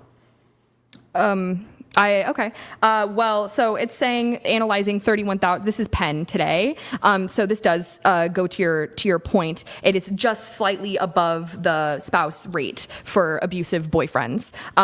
But again, And those go reported much more, right? The marriage rates go reported much more than than these rates where you're living outside of the home with another man. right. So Because that's the more common living arrangement. Therefore, I am correct. It is true that the most dangerous situation is co-occupancy, not marriage. I mean, there's different. I think it's difficult. You deal a lot in absolutes, and as a teacher, that's something that we are told not to do to facilitate open communication. Is because you typically say, "Well, this is true. This is true. That means I am truth. I am correct in saying this thing." But again, statistics are changing all the time. So actually, you're contradicting yourself No, I'm because not at the doing beginning that. you were like, What I'm saying is things that change. I can negate these with logic by simply pointing this out. I mean, you can negate That if it is anything the when you talk case- to yourself like you do because you're not really listening when to it the is words that are coming out of my case, mouth. I'm listening. but- Do you want me to steelman your position? You just said to me that everything when it comes to statistics is fluid. I would tend to agree with that based on Okay. oncoming data which is coming Right. in. However, we still have to apply logic and inductive reasoning even when we're dealing with data sets, especially. I didn't say we don't. I agree. So those are unchanging, unconfounding variables, logic and reason. So if we're using those two things, we can easily point to this and say, we know for sure that it's going to be underreported in cohabitation and possibly reported at least better from the marriage standpoint. That's probably true. I don't think Yeah. anybody would really dispute that. Yeah, actually, I found a study to your point. Researchers have consistently found higher rates of violence in cohabitating compared Yep. to marital relationships. But in those cases, still, it is 95% of perpetrators are male. So what do you have to say in terms of that? Yeah, okay, so here's what happens. What feminism has done, especially with the destruction of the marriage, is it has put women in the most vulnerable position, where now they leave their home with their husband, where the abuse rates are not nearly so high as pretentious feminists pretend they are, so that they can cohabitate with men, with other men who are strangers to them, strangers to their children. It puts their children at risk, and it puts them at actually higher risk than if they had stayed with their husbands in most cases. Oh, okay. That makes sense as an explanation, but I think that, again, that's an anecdote that's probably not true for everybody. And the cases are pretty clearly in place. Like the evidence has shown that regardless of whether there's children in the marriage, 95% of the perpetrators are men. And, we were talking about how it is likely underreported for female perpetrators, right, in marriages. I'm sure there are abusive wives, but I think that the point being is that it is it is definitely a pattern in terms of, in the United States, of the home being made unsafe because of men that live there. It doesn't have to be the husband, but it is men that are, being violent with the women that they are living with. And I think your point about how it's women that are picking these boyfriends that are abusing them is not fair, because again, you don't know men that are going to turn out to be abusive until they hit you one day. It doesn't start out with, if you went on a first date. Oh, well, we can go in further. You will know, because who you deal with. Do you go by a man's character, or you go by a man he looks good? Because usually violence, as we look at today, is a two-way street. How valuable are the women that's initiating violence that these men have to force themselves to really, conflict back? These are questions we don't ask ourselves, because men just don't just wake up one day and say, I'm just going to pop you upside your head. It don't work like that. It does not work like that. Men are logic. Regardless, they've been raised by a woman. Let's keep going. Fairies. With a woman and she clocked you in the face, would you continue to date her? No, you wouldn't. It's the same with women. Here's what we're going to do. Okay, Andrew, you give your response, then we're going to do prompt change. Okay. Okay, so okay. Just But yeah, so that you was the end know, of my I don't statement. even understand this. Like, all of the stats back up exactly what I'm saying. You agree with me that what I'm saying is likely the most true case scenario, at least compared to all the About numbers. boyfriends being more abusive? Yeah, can I finish? Right? Oh, I was just I didn't clarifying. cut you off. So the thing is like, look, as we look at this data, the data backs up everything that I just said, especially when it comes to cohabitation. You say, well, it's not women's responsibility that they're picking these men. It's like, well, women are initiating most of these divorces. For one, they're leaving their husbands. They put themselves in this confounding situation where now they're being abused by strange men, often because they want them as sexual partners or other things like this. You say, well, that's true that the abuse happens inside of these places, male, whether there's children or not. Great. But when it's a cohabitation event where children are involved, you're now putting your children at risk, because the risk skyrockets for abuse. Skyrockets for abuse of those children. No wonder men don't want to get married to modern women if they're going to get divorced, and their women are going to put their children in an abusive situation, right? And that's what the stats show more than anything. Not that women are being abused, but that when they have authority over children, they are putting them in situations where they are abused or abusing them themselves. That's what's actually happening. We do have to change prompts. Andrew, I think you wanted to perhaps discuss patriarchy and force doctrine. Sure. Would you like to get into that? Go ahead. Yeah, you can start. Yeah, so I'll give you my definition of patriarchy. Before we do that, I'm going to do this. For those don't know, this is the Chaos Rain Show, and we appreciate supporters, and we do ask supporters. Let's go. I told you. Where is my money? Benny, bring me everyone. I need my money. I need my money. What do you mean everyone? Please, guys, support the channel. Support the Chaos Rain Show. Either Super Chat or Cash App. The $, I think it's, what is it? KS? Yeah. You see it flowing on the top. All contributions go well to the growth of the Chaos Rain Show for more content. Let's continue on with the content. Fair use. First, it's a historic definition. It means rule of the father. I often will short phrase this to from the father. Usually it operates around something which is patrilineal lineage rather than matrilineal lineage, though not always. You can have patriarchies where there's matrilineal lineage. You can find this in Judaism and other places like this. When I talk about patriarchy, I'm broadly speaking, at least in modernity and in the last 100 years, about men being in charge of general systems. We could just say men being in charge of general systems, head of the household, head of the family, things like this. My view is that patriarchy is always going to end up being the default, especially the more feminism there is. You'll push more people into the patriarchy role, and here's why. Because of force doctrine. Force doctrine is a doctrine which I came up with, which tries to describe a phenomenon which you yourself are going to have to concede is true. That half of the world right now, if men decide to they can basically exterminate every single woman inside of their nations, and there's not a damn thing women can do about it. We can find this in most of the Middle Eastern nations. We can find this basically anywhere that we look, right? They can't actually do anything about it. Also, when it comes to rights, rights are a social construction, product of the mind. Because of that, they are not inherent. And since this is the case, force is what is the practical applicator. And if men decided to, by force, take away women's rights, women cannot do anything about it. The opposite is not true. If women wanted to take away men's rights, and men didn't want to let them, they could not. And because of this force doctrine application, women's rights all come from men, not inherently from themselves. Therefore, feminism is a lie, complete lie. That's force doctrine. I don't know if you have anything to say about it. Well, aside from the fact that that is genuinely a terrifying idea, I think that the idea that men could just take away our rights and wipe us away is why feminism is necessary, is because we are trying to get enough men, I suppose, on our side, if you think about it in terms of like a military occupation, so that that wouldn't happen, because I think that it is possible for men to take away our rights at a blanket pace. But I don't agree with your conclusion based off that premise, though. I don't believe that women inherently don't have rights that is given to us by men. And the reason why is because I believe that all human beings inherently should have equality and human dignity, which is although I'm not Catholic, it's a term that was very much focused on in my Catholic high school. I went to public school and then Catholic high school. But it's an axiom?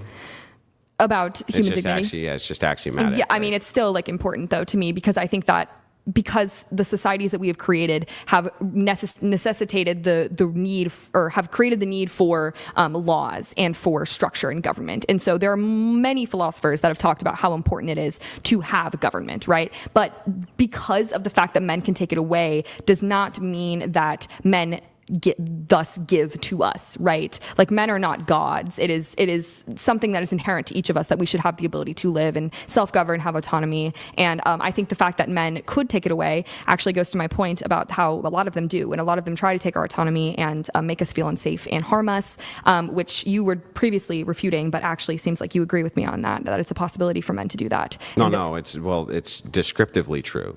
I'm not giving an ought, I'm giving a descriptive reality. But because it's a descriptive reality, the truth is that you appealed to patriarchy. I have no idea what, I have not said appeal to patriarchy. What are you talking about? When you said the whole goal is to get more men on our side, you're appealing to a patriarchy. Well, it's not the whole goal, but is a goal. Yes, I should correct myself. And so what you're trying to do is you're trying to appeal to the very demographic which can take away your rights at any time, conceding that if you do not have them on your side, you cannot maintain your rights.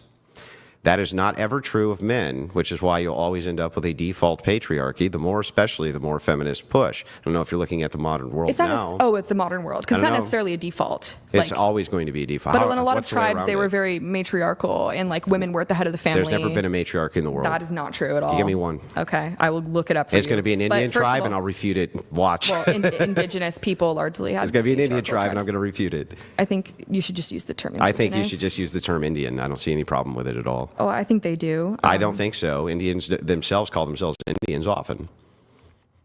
Indigenous people in the United States do not call themselves Indians. Yes, they do. Just like black people call themselves black people, not African American. What are you talking about? Do you think that all black people call themselves African American? This is a moot point, so I'm not going to even go into. Actually, black people are constantly re-identify themselves in America. Once it was Negroid, then African American. The coined term by Jesse Jackson of the 80s, I think particularly 1988. Then you see 37 years later, we hear people call themselves Foundation Black Americans, FBA. And then the constant relabeling is constantly ongoing. And I think the reason why that is because by redefining what black is, it will, I think, open door for. No, I ain't gonna go into that. I'm gonna keep that. All right, let's go. Let's keep going. Fairies. Well, you're the one who wanted to tell police to say that I had to say Native American instead of Indian. So basically, I'm pulling up the matriarchs for you. And there are obviously a number of societies that have thrived, and there's a whole document, but in China, in Costa Rica, the Bribri people. Yeah, name one. Any of them that you think is okay. a matriarchy, Okay. a matriarchal society. They have Sorry. a society with an estimated 12,000 to 35,000 members. That is a matriarchy. And that is BRI, Bribri in Costa Rica. Or you could look at there's a Kenyan tribe, that's UMOJA, that are all matriarchies. They have women at the helm that are leading their... Why the Bribri tribe society is often described as matrilineal. It's not actually a matriarchy. Women are the heads of households responsible for passing down culture and land, but the men have the most important role as the authority officers of the tribe. They are the ones who defend, and they have chiefs too, male chief. That's not a matriarchy. Well, I found a different article. We could just go back and forth all day. Yeah, let's look at it. So the Bribri, so this is the intercontinental cry. Bribri, I don't know if you speak Spanish, but Bribri un matriarcado moderno. So I speak a little bit, I'm not like fully fluent. But anyways, and they're talking about how the clan structure means that tribal lineage is passed down through the mother. Yeah, and matrilineally. Yes, But and not also in the home, I know the difference. But if something is matrilineal, doesn't make it a matriarchy. I know, but they're saying that women in this article play a primary role in government as well. And leading Yeah, people. but not. But see what you did there? You did a smuggle. They play a primary role in government. That doesn't make it a matriarchy. But it's a system. Do you know what a matriarchy is, though? Yeah, it would be women broadly in charge of all of the systems. It's a system of social structure where they hold a lot of power. They hold the majority power. And that's what the decisions of the men are at their behest in any... But that's what the article just said of the Bribri tribe. No, I don't know. Again, I just found a different article. Any matriarchy... I don't know if I should speak to what's going on. Any matriarchy that I've ever investigated, which is supposedly a matriarchy, we find very quickly that men are in the prominent positions of authority on force, which means that any matriarchy is living at the behest of the men. That's it. So is your point that men are better then because they have brute force? Or what's your point that men should be in charge governmentally? No, my point is I'm not giving an ought. We have to agree first to a descriptor. The descriptive truth is that it is, in fact, the case that women have to appeal to men for all of their rights, period, by your own admission. That's why you're trying to get them on your side. Because if you don't have them, they can basically cage women up if they wanted to, and there's nothing women could do about it. Right, but that doesn't mean that men are therefore better or should be in charge. I'm confused. What's the actual point, the conclusion that you're making here? The point here is that men being in charge is obviously and clearly they're very benevolent, because at any time they so choose, they can lock all women up. There's nothing they can do about it. And the reverse is not true, which is so interesting. You're literally at the mercy, women are at the mercy globally and always have been, of men. And yet we're monsterized and demonized by feminists. That's what we're literally considered demons by feminists. You did it by your own admission today with your own stats, trying to make us out to be sexually assaulting monsters. Didn't even know the counter stats. Didn't say that.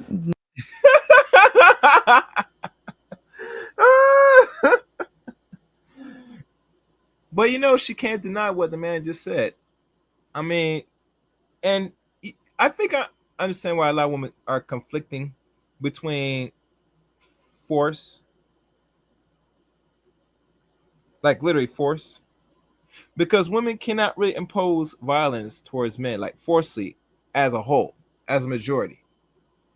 Because, this men, we will dominate them in many aspects. So they have to go through other means. I think it's called coercion or soft type, manipulation type, to get their way, because you can't physically harm a man. So what's the other way you get what you want or get around an environment? You have to take the soft, subtle approach. And do you think that this lady that's debating Andrew, is she very soft, subtle woman to really convey to get what she wants? I don't think so. No, I don't think so. Anyhow. Never. Yeah, that's what it appears to be, though, from the onlooker's perspective. I feel like you have these generic talking points that you try to apply to feminists, but I haven't really been very reactive or calling you names. I'm trying not to. I have, but you have acted exactly like a feminist today, madame. Okay, but nobody's going to be confused about that at all. All right. The whole snobbery. I'm not insulted by that. The whole snobbery towards authority. You're going to do what I want. The finger clap thing. You did the whole feminist trope, the entire thing. Okay. But what I would like is a refutation here. Can I speak now? Can you agree? I feel like it's my time. Can a you little agree bit. that it is the case that women have to appeal to men for their rights and not the other way around? I will not ever agree to the fact that we should appeal to men for our rights. I think that is an inherently misogynistic question. Have to? Have to? No. Okay, well then where do rights come from? they should be inherent to every person. But again, I think I should be able to like Inherent? lead this. Make Okay, your- make so your give me a point. second, because again, like you've just been a little bit insulting the last few minutes. So I feel like when that happens, it's just like a good change of pace is important. But Well, I do need to keep it on the topic at hand, but which again, where were we? Can you Rights. repeat the question? Rights. I were asked you where asking rights come from. where rights come from, if you can Yeah. address that Okay, but then I get or to speak respond. more. Yeah, you Okay, can. But it's okay. on forced You doctrine can and rights. respond. Yeah. Go ahead. Okay. Well, I think the fact that we're debating a topic that you came up with is a little bit strange personally, but I was Why? going to say that I think that rights are inherent.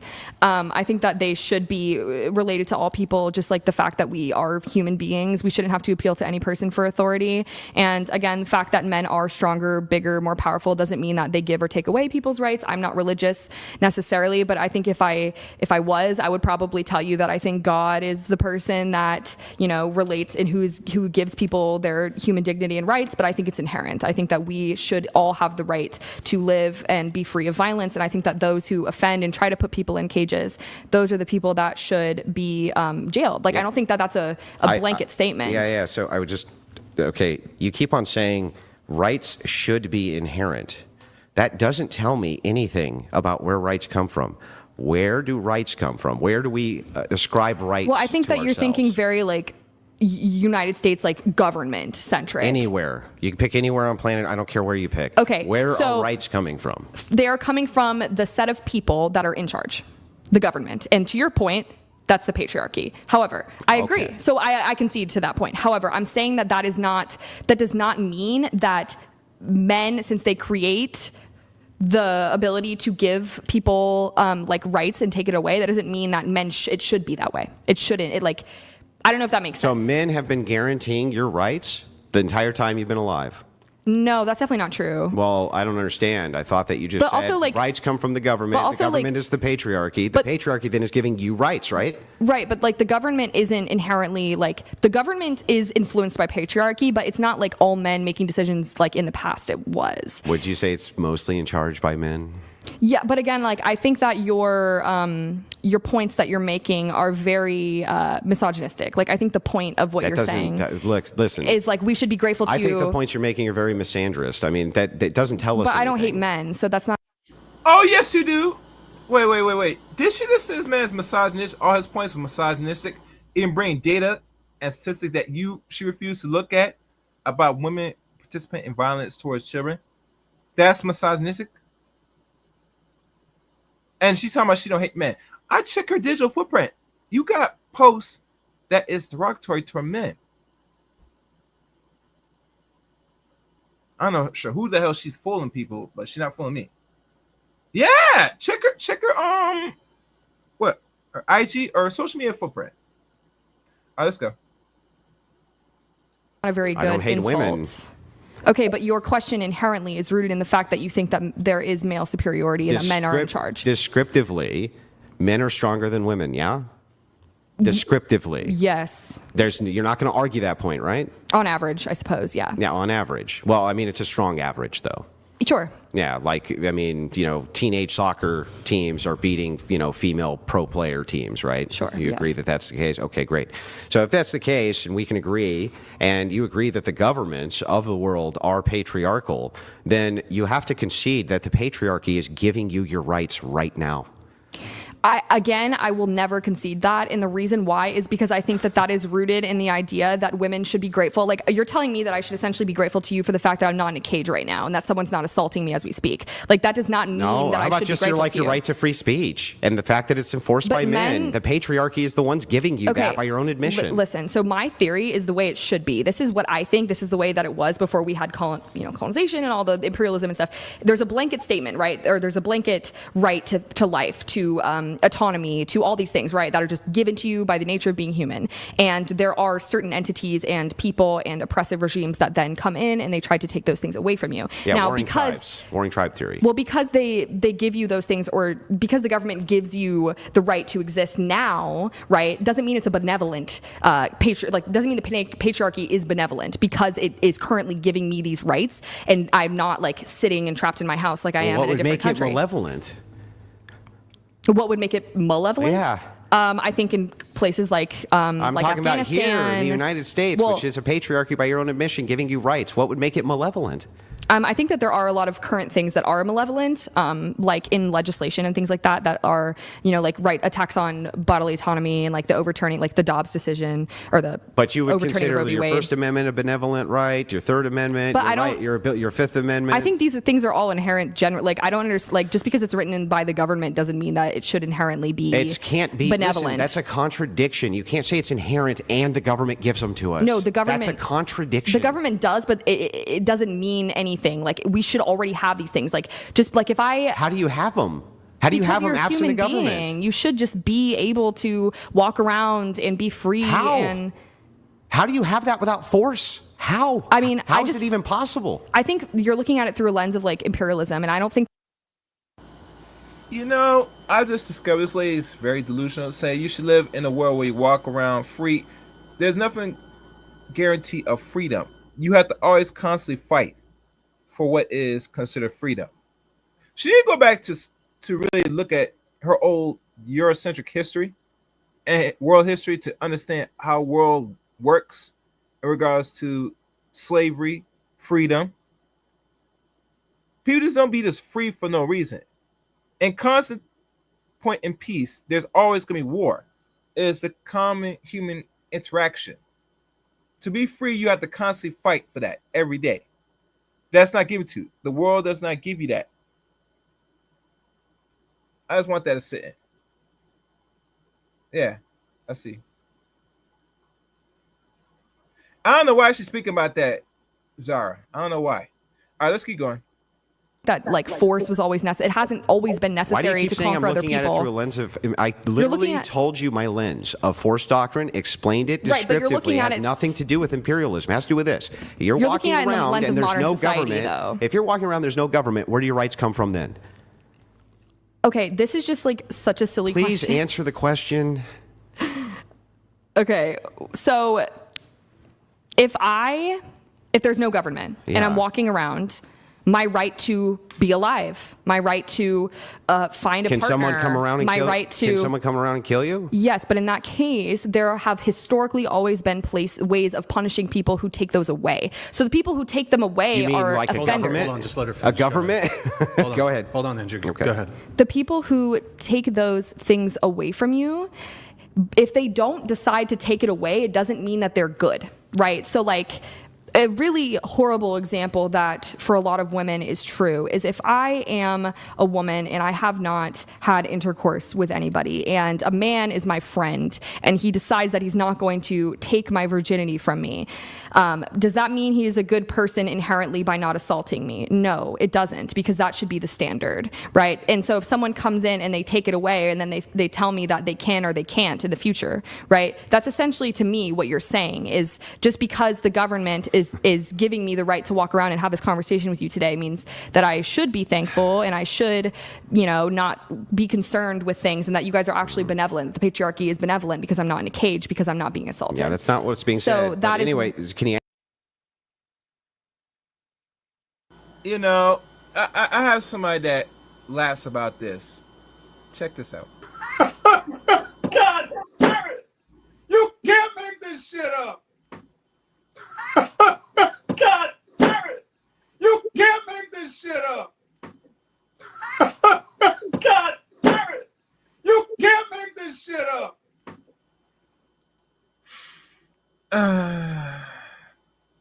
Is he lying? You can't make this ish up. Can't make it up. Fair use, fair use. Question though, if there's no government, where do your rights come from? I think we've already been over this. I think you've asked me quite a few You didn't actually times. answer listen, what you did was I've already told you human What- dignity, so. Well, human dignity, you can't account for dignity in a secular worldview. What is dignity? It's just whatever you think dignity is. So tell me this real quick. You have rights. They're Okay, inherent. are you talking about legal, moral, or human? Let's omit legal, right? Because I'm talking about in a hypothetical Literally society. any. Okay, moral and human rights. Yeah. And for me, it's Yeah. rooted in the philosophical, natural law. Natural theory. law is Catholic. You don't believe in Catholicism. You would have to have God to back up natural law. Okay, but that is what I developed my beliefs around because I used to believe in No, God. that's it. If you don't appeal to God for your natural rights, you're making a naturalist fallacy. Okay, I believe in That's a God. fallacious argument. How do you know that I don't believe in God? Because you told me. Okay, well, I think this is like a really ridiculous. Why is it ridiculous? So where do you get your rights from if they're not from God?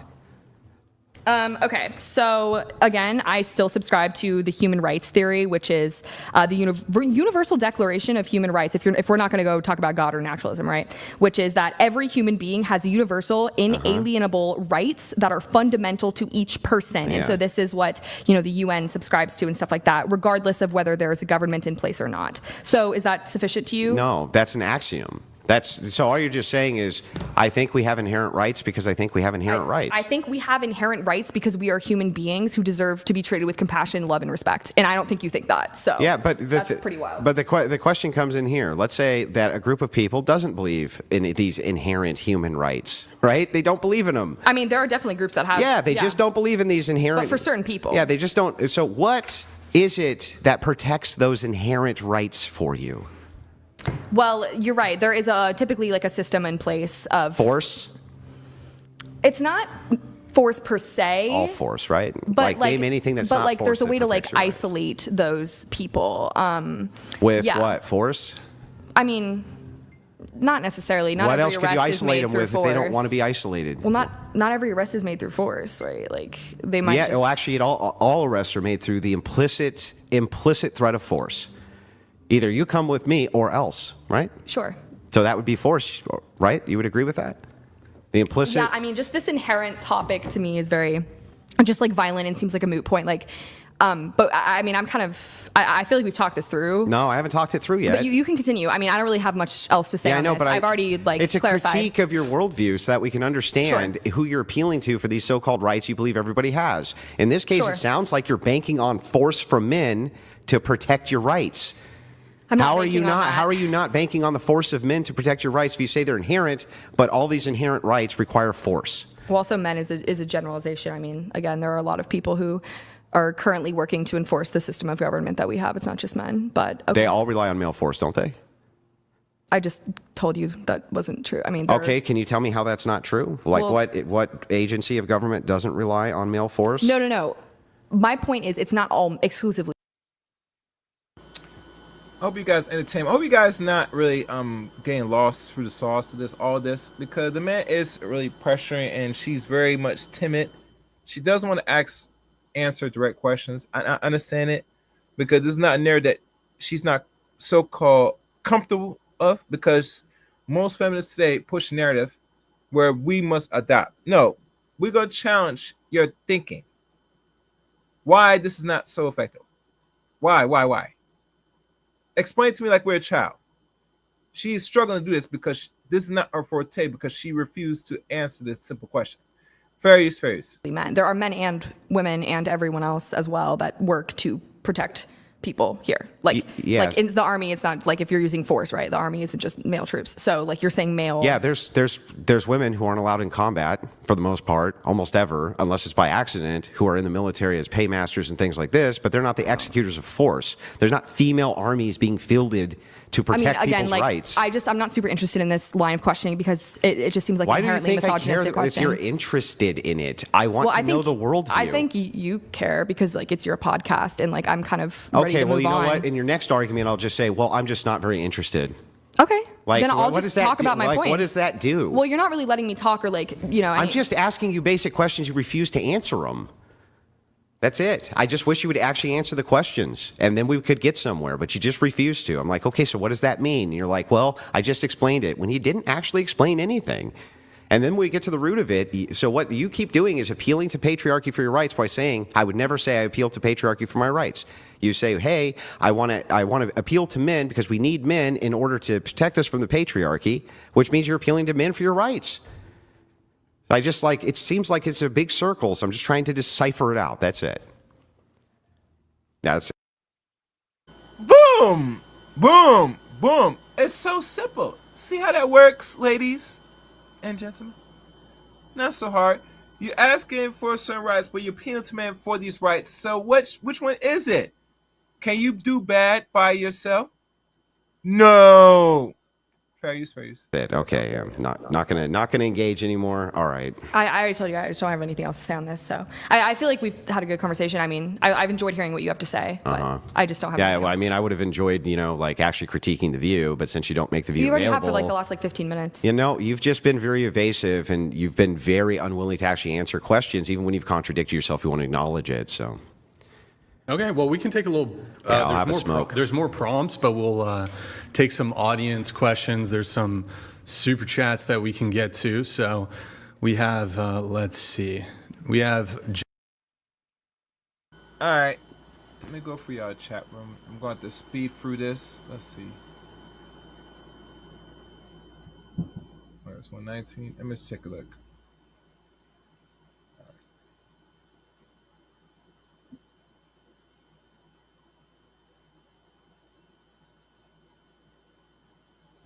All right, we're going fast forward. Sure. IQ.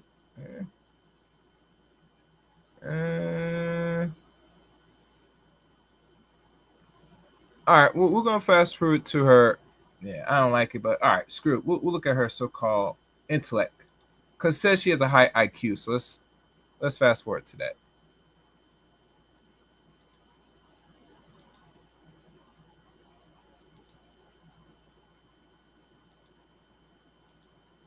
All right, let's go. Fair use, fair use. Oh, before I do this, yeah, I know what time it is. My money.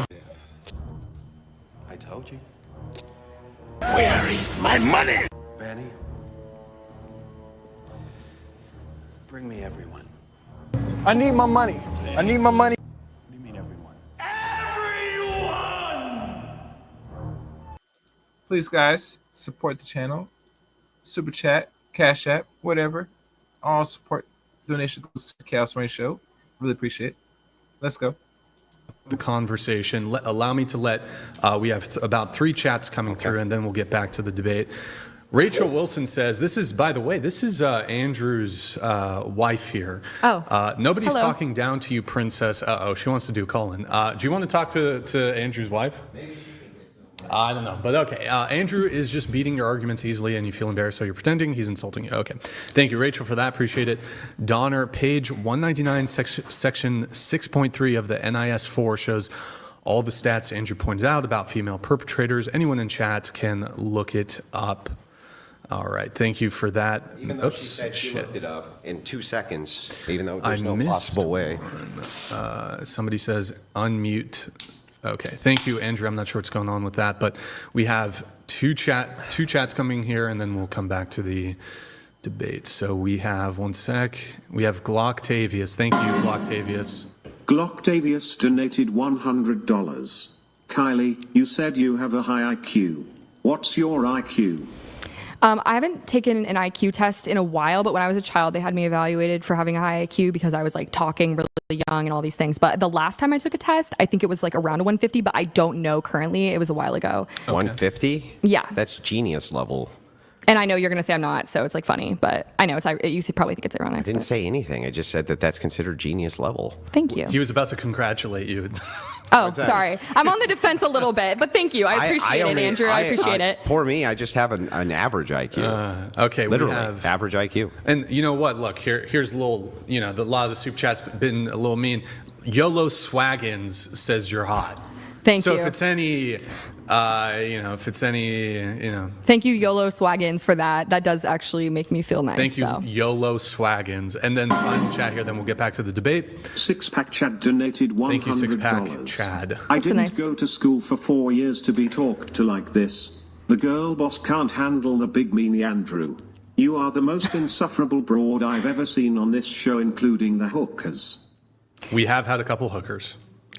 Yeah, I've actually had that said to me quite a few times. So I'm sorry you feel that way, but I'm glad you like Andrew and like you guys have that sort of connection. I think it's important to have people that you look up to in content and stuff. And so getting back to the debate at hand, Andrew, did you want to continue on with the forced doctrine conversation? I do, but like I need you to actually engage with my inquiry. The reason I'm giving you, maybe I Oh, can I thought we were going just to switch explain it. topics. Oh, we're staying on this one? So the Well, thing, I think he wanted to just finish Yeah, it. we but weren't we'll- done with we'll it. respond soon. Okay. yeah, so the reason I want you to engage with it is because it's a falsifier for your worldview. Okay. And Sure. if you refuse to engage, it looks like you're just refusing to allow the falsifier for your worldview. So can we get, if we can get back to it, I'd like to. My question starts with inherent rights. You claim that they're inherent, and I'm asking you, if the government's not giving them to you, and God's not giving them to you, where are they coming from? That's a good question. So if we just existed, there was no government, and I was an atheist, I would, in theory, have the ability, the right to walk around freely, to make myself food, to do all these things without the fear of violence. But if violence did happen, then we would How? have to create. How would you, in theory, Oh, be because able I to- believe that communities. to just walk around without any threat of violence? Because there were plenty of communities that have done that. Does in a the past. rabbit have the ability to walk around without any threat of violence inherently? No, but I'm not a rabbit. Yeah, so I know. But the thing is like, why not? Why doesn't the rabbit have that? Because there are predators. So what would our predator be? Are you saying men are the predators? Well, or women, or But if men are the predators, Yeah. that goes against everything we talked about in or the first half of the women, debate. or women. Did you hear that part? Or women? Like women can assault you. Doesn't require a man, doesn't require a penis for somebody to assault you. So the thing is like, if it is the case then that the rabbit has no inherent rights because there's predators or people who would be predatory, or even if we said that there would be some men who would be predatory even, how do you have this right to walk around unmolested and the rabbit does not? So you are wanting me to say that we have force, we have to enforce it, right? Which we do. I'm just asking But I for don't your think we have answer. to enforce it through like physical force. I think we can enforce it through like words and like being able to like speak to each other and then like. The rabbit screams and the coyote doesn't care. So if it's the case that people don't care about whatever, the wolves don't care about what the rabbit says, right? They don't care about the rabbit screams. Does the rabbit have rights? If the wolf doesn't care if the rabbit screams, does the rabbit have rights? Yeah. Is an interesting question. I suppose. The rabbit has the right to not get eaten by the wolf? But like again, I mean, I think most people would agree that there is a fundamental distinction between humans and animal societies. So I don't understand how but it's relevant to in my this, point. In this case, the equation would just be a rabbit is a biological walking being, right? And so is a wolf. The rabbit does not have the right not to get eaten by the wolf. What gives you any inherent right to not be in any way assaulted, molested, undignified, or whatever if it is the case that people want to do this to you? What is the inherent right there? Right. I could ask you the same thing. Yeah, but why don't you answer the question, then ask yours? No. I'm saying like I could ask. Sorry. figuratively, Like okay. figuratively, I could ask you the same thing in terms of like what would give you the right to walk around and to like be respected and have your wife Rachel like like talk Force. to you and Force. But I don't think it has to be. I think historically a lot of it has been forced, but I don't think it has to be. I think there exists an egalitarian society where we can all collectively have the ability, and they used to just. I don't even disagree with this. Right, but can this Sorry. happen? But they used to Yes. just like sort of expel people out of the community, and they wouldn't be able to survive without the community. Like they would die, and so that's not necessarily, So in where my were their opinion, inherent rights? force. Yeah, it's forced. They can't go back to the community, so people are forcing them out, right? But it's not like a physical force. It's physical force. It's backed up by physical force. Why can't you go back into the community? What happens? Well, there's also the emotional component of like ignoring the person, not giving them food. It's not. That's not what people did. They didn't ignore them. They said, if you come back here, there's going to be consequences, right? Otherwise, that's not really a banishment. I mean, what would stop them from just walking in and being like, you can ignore me, but I'm going to take your food and whatever I need to survive? Sure.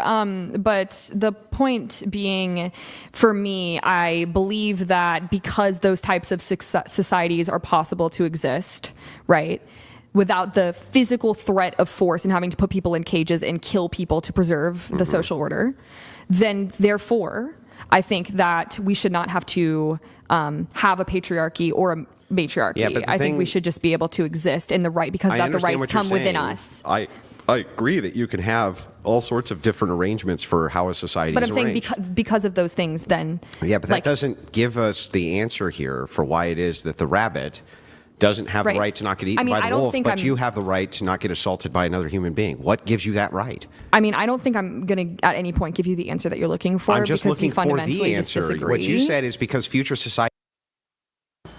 But that's the point. She's not going to give you the answer. You're looking for a direct answer. She has no direct answer to give you. She's proven this throughout the whole entire debate. Even as simple as the question about even about matriarchy, patriarchy. You know what I'm talking about, guys. The simple, and even at times I feel like I'm tuning out now. Because, if this is a real back and forth debate in good faith, a lot of women will be better answering the question. Chaos is AG. He is fine. Oh, okay. All right, let's keep going. Ladies can look different. That doesn't tell me anything. That's really not like what I was saying. I was also drawing from the past, but I mean, personally, I think that sorry, the problem here is that we have seen we've seen the patriarchy as something that should be either seen as malevolent or benevolent, and I don't think that it should be classified as something that we need, generally speaking. I think there are systems of organization where we don't have to rely upon men. Can I try this? Because that seems to be what you're trying to get at. Let me try a different way. Can you repeat my question to me so I know that you understand what my question is? No. I would just, I mean, again. Can you repeat my question to me so I know you understand what it is? Please. I'm getting real close to Why? Because you won't answer this question. No, I am answering in a way that you don't find satisfactory. I'll say, and what do you because want of that, to eat tonight? And you go, margarine hat. It's like, it doesn't tell me nothing. But you're asking me the question repetitively because you won't answer it. No. I won't answer it in the way that you want. No, you just won't answer it, period. Listen, do you think it's a fair answer for you to say, how tall are you? And I say 83? Is that an answer? Well, I don't need an answer from, like, I'm not demanding. I'm not someone who, you're looking at me like I have to answer you. Like, just because I'm here doesn't mean I have to do anything. What are you doing in a debate if you won't answer questions about your worldview? I mean, there's a lot of reasons to be here, right? Like answering promotion, questions about your worldview? your brand. Do you think you're promoting travel, your brand well when right? you won't answer questions about your worldview? I mean, that's subjective, and I have been answering questions. You haven't. What you've done is every single time I ask you this question, right, you appeal to something that doesn't answer it. You say, well, there could be future According society. to you. Okay, Sure. I'll tell you what. But I've given you the answers I'll tell I you have. what. Let's try this. That's why you're trying to force me into a corner that I don't have the answers. Let's try this. Let's try this instead, right? Because when people do this all the time. They say, I am answering the question when they're not answering any question at all. Can we just try this? Can you just give me a real quick summary? Where do rights come from? Okay, so I think that, and you're going to say, but you don't believe in God. But I'm going to give you, because this seems to be the only naturalist, or the only explanation you will accept from me is the naturalist explanation. I think that they are inherent. And let's say human beings are God, right? Like some people believe that each person has an essence that belongs to God. So let's say that. So therefore, it's inherent. It comes from God. We are God. I believe that each person is made up of a collective that could be considered like a human spirit. So yes. But you don't believe in God. But a human spirit to me is God. So I think that each person has the ability to self-govern, and those rights are given to us by ourselves, because whether we're God or not. The rights come from us. Okay. Yes. So, and that's coming from the humanist perspective. So rights come from you, the individual. That's at least an answer. So rights come from individuals. So how do individuals then, if they grant themselves these rights, keep them? By communication and compassion. I'm an optimist, so ideally we don't have to use force. And somebody does not want to agree with you and says, I don't care what you say, what happens then? So, okay, I will concede your point that to preserve the order, to preserve rights, sure, you would have to appeal to force. Then there are occasional needs for force, sure. Okay, well, let me make this... Because I know that's what you're trying to... Let me make this even wider. Let me make this even wider. I don't believe that you can name any type of governmental system or any type of anything in which force is not going to be the backer for what the establishment is, period. I don't even think it's possible. Like, how could it even be possible that you're not always appealing to force? Let's say I concede, then what's your point? Like, relating back to... I noticed a lot of people in chat room say she keep fitting herself. She fumbling with her shirt, pulling up her shirt upright. I'm not sure if she's dressing inappropriately or she's doing some form of flirting or distraction. Either or, I think she's getting very anxious, very nervous, having this conversation, and it shows evident by her body language. That's what I'm noticing, people. That's what I'm noticing. Let's go. Fair use. My point is men are that the you're enforcers. you're always going to be appealing to men for your rights. But why do men have to be the enforcers? Like, let's say you're forced doctrine, Because yes. women can't overpower men. Only men can. But weapons exist. So, like, what if And women... who's better with weapons? And who makes weapons? Okay, but what if, like, women somehow took over all the weapons and going into this hypothetical, right? Sure. Yeah. Women take over all the weapons. We teach each other how to use it, Sure. and men can't do anything. In theory, could then a matriarchy exist? So I could say that I'm genuinely curious. Yeah. So I could say it's logically possible, but just so you know, when I say logically possible, Superman's logically possible, Wolverine's logically possible, all the X-Men are logically possible. I could say that this is logically possible, that women could seize all the means of production, all weapons, and enslave men. Logically, there's no contradiction. The descriptor for reality, though, is that I would say descriptively in reality, it's impossible that women could never overpower men collectively, take over any means of production, nor begin to produce weapons ever and have any great effect if men didn't want them to. It's not even possible. I don't see how it's possible. So your conclusion, though, is based off of this scenario that you are saying isn't possible, but you're saying it's logical. So, Yeah, but you need to I understand- disagree. I think it is possible, though. Like, But try to that's an understand the difference opinion. between logical possibility, which just means Right. no contradiction. Yes. So almost anything's logically possible. Yeah. Right. It just seems like There's a world in which you're a man and a misogynistic man. Sure. That's logically possible. right. Yeah. So no, but so that doesn't tell us much, right? But I'm saying, like, your force doctrine, though, like, you're saying, okay, so let's say I agree with the fact that force is necessary to keep a Necessary society. precondition, yeah. Right. So let's say I agree. Yeah. But then your conclusion that you're drawing is that therefore so because of this, then men are the enforcers, right? Because they're physically bigger. Therefore, then men give us our rights. Yeah, well, no. Right. I'll give it to you in this premise form. It would Okay. work like this. Yes. Women cannot collectively overpower men. Men can always collectively overpower women because the sexes need each other, literally need each other, cannot be disassociated. Otherwise, there's no humanity. There'll always be a banking of an enforcement arm which protects women and men and children, and that will always have to go to men because men are the physically dominant sex. So if that's the case, it will always be the case. You have to appeal to men for the very rights in which you think you have, right? Yeah. So, I mean, I think that what follows, based off of what you're saying, makes sense. But I'm still going to always disagree with the fact that women, like your initial statement that women cannot overpower men with weapons. I think that would be. Can you name a time it's ever happened in history? No, that collectively? doesn't mean it can't. Just because something hasn't happened doesn't mean it can't. Wolverine can't happen. Wolverine can happen. Right, Superman but then we can go on with this forever, right? No, but not really, because if we're talking about descriptive reality, do you honestly believe that you're only disagreeing with this because you just don't want to agree, right? Because you said, I agree that what you're saying, it makes sense. I just but fundamentally still don't think disagree." this is like a very That's because it applicable refutes your topic. entire worldview, because you'd have to say that you have to appeal I mean, to I just men literally have for so your many rights. pages here of like Yeah, but things this that is I the would most rather be important talking point. about. Like, I don't understand. This kicks the pillar of your worldview out. Do you believe that you need to appeal to men for you to be safe or not? Do I need to appeal to men to be safe or not? Yeah. Currently in the patriarchal society, yes.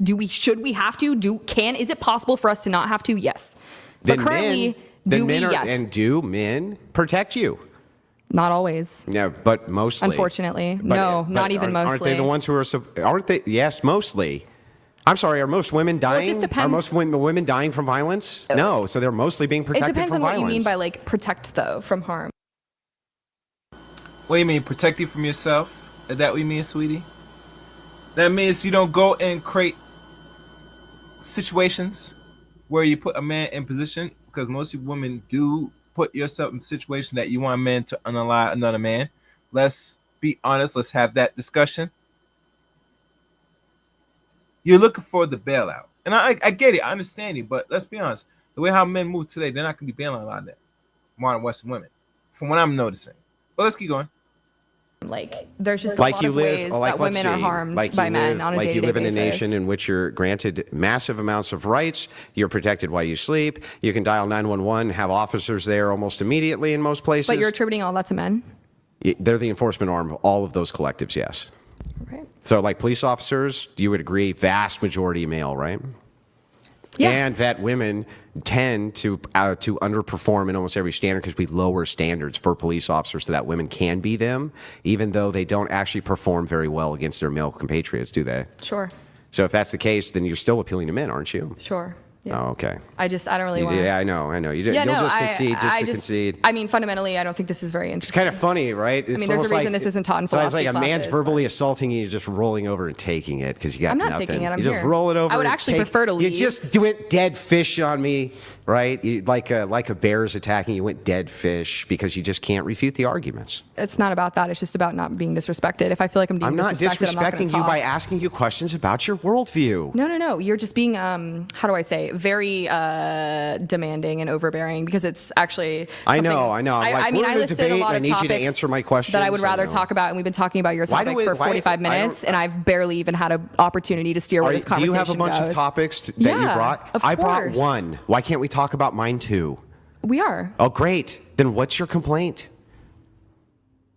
You're hiding a little behind the mic. Can you try to? You don't know straighten- now what your straighten it up? complaint is? Did that argument not work very well? You brought 10 topics. I brought one. You don't want to talk about my one topic, but we should talk about your 10? Fantastic. Fine. We can move on, but unbelievable.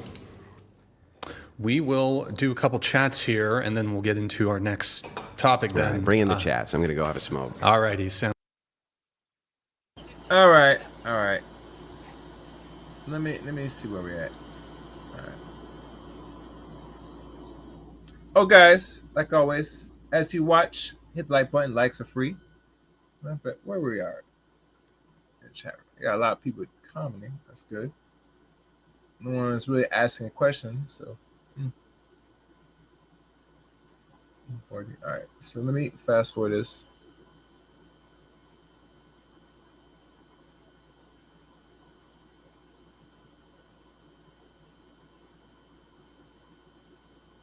All right, we'll go 10 minutes upward. All right, let's fast forward this upward. All right, let's go. Cash App, whatever pod. They don't take a cut. Just Ashley, thank you for the 5. And I think that's it for the shout outs. Thank you for the 5 on Cash App.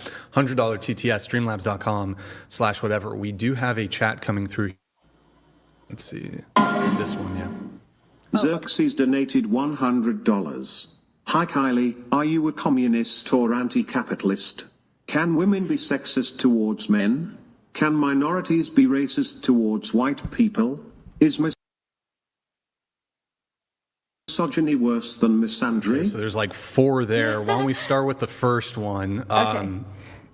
do you how do you categorize yourself, I guess? I'm reluctant to use any like label in terms of this, but I think that there are like definitely cons to capitalism, but there are a lot of pros, like like ingenuity and like invention and creativity. So yeah, but I think that there's always room for improvement in a system. But no, I would never describe myself as like a communist or anything like that. Okay, and then there was the can women be sexist towards men? Yeah, good question. I think that women can definitely like have like not like men and have like a lot of like maybe prejudice towards men, but I think like just the term sexism generally refers to like a systemic issue. So like, how for decades and decades, like women couldn't, work in certain fields or they couldn't get a job. Women couldn't open a bank account until 1974. That's like sexism because it's a systemic issue. So that's the way that I think of it. Obviously, I'm sure he has different opinions on that.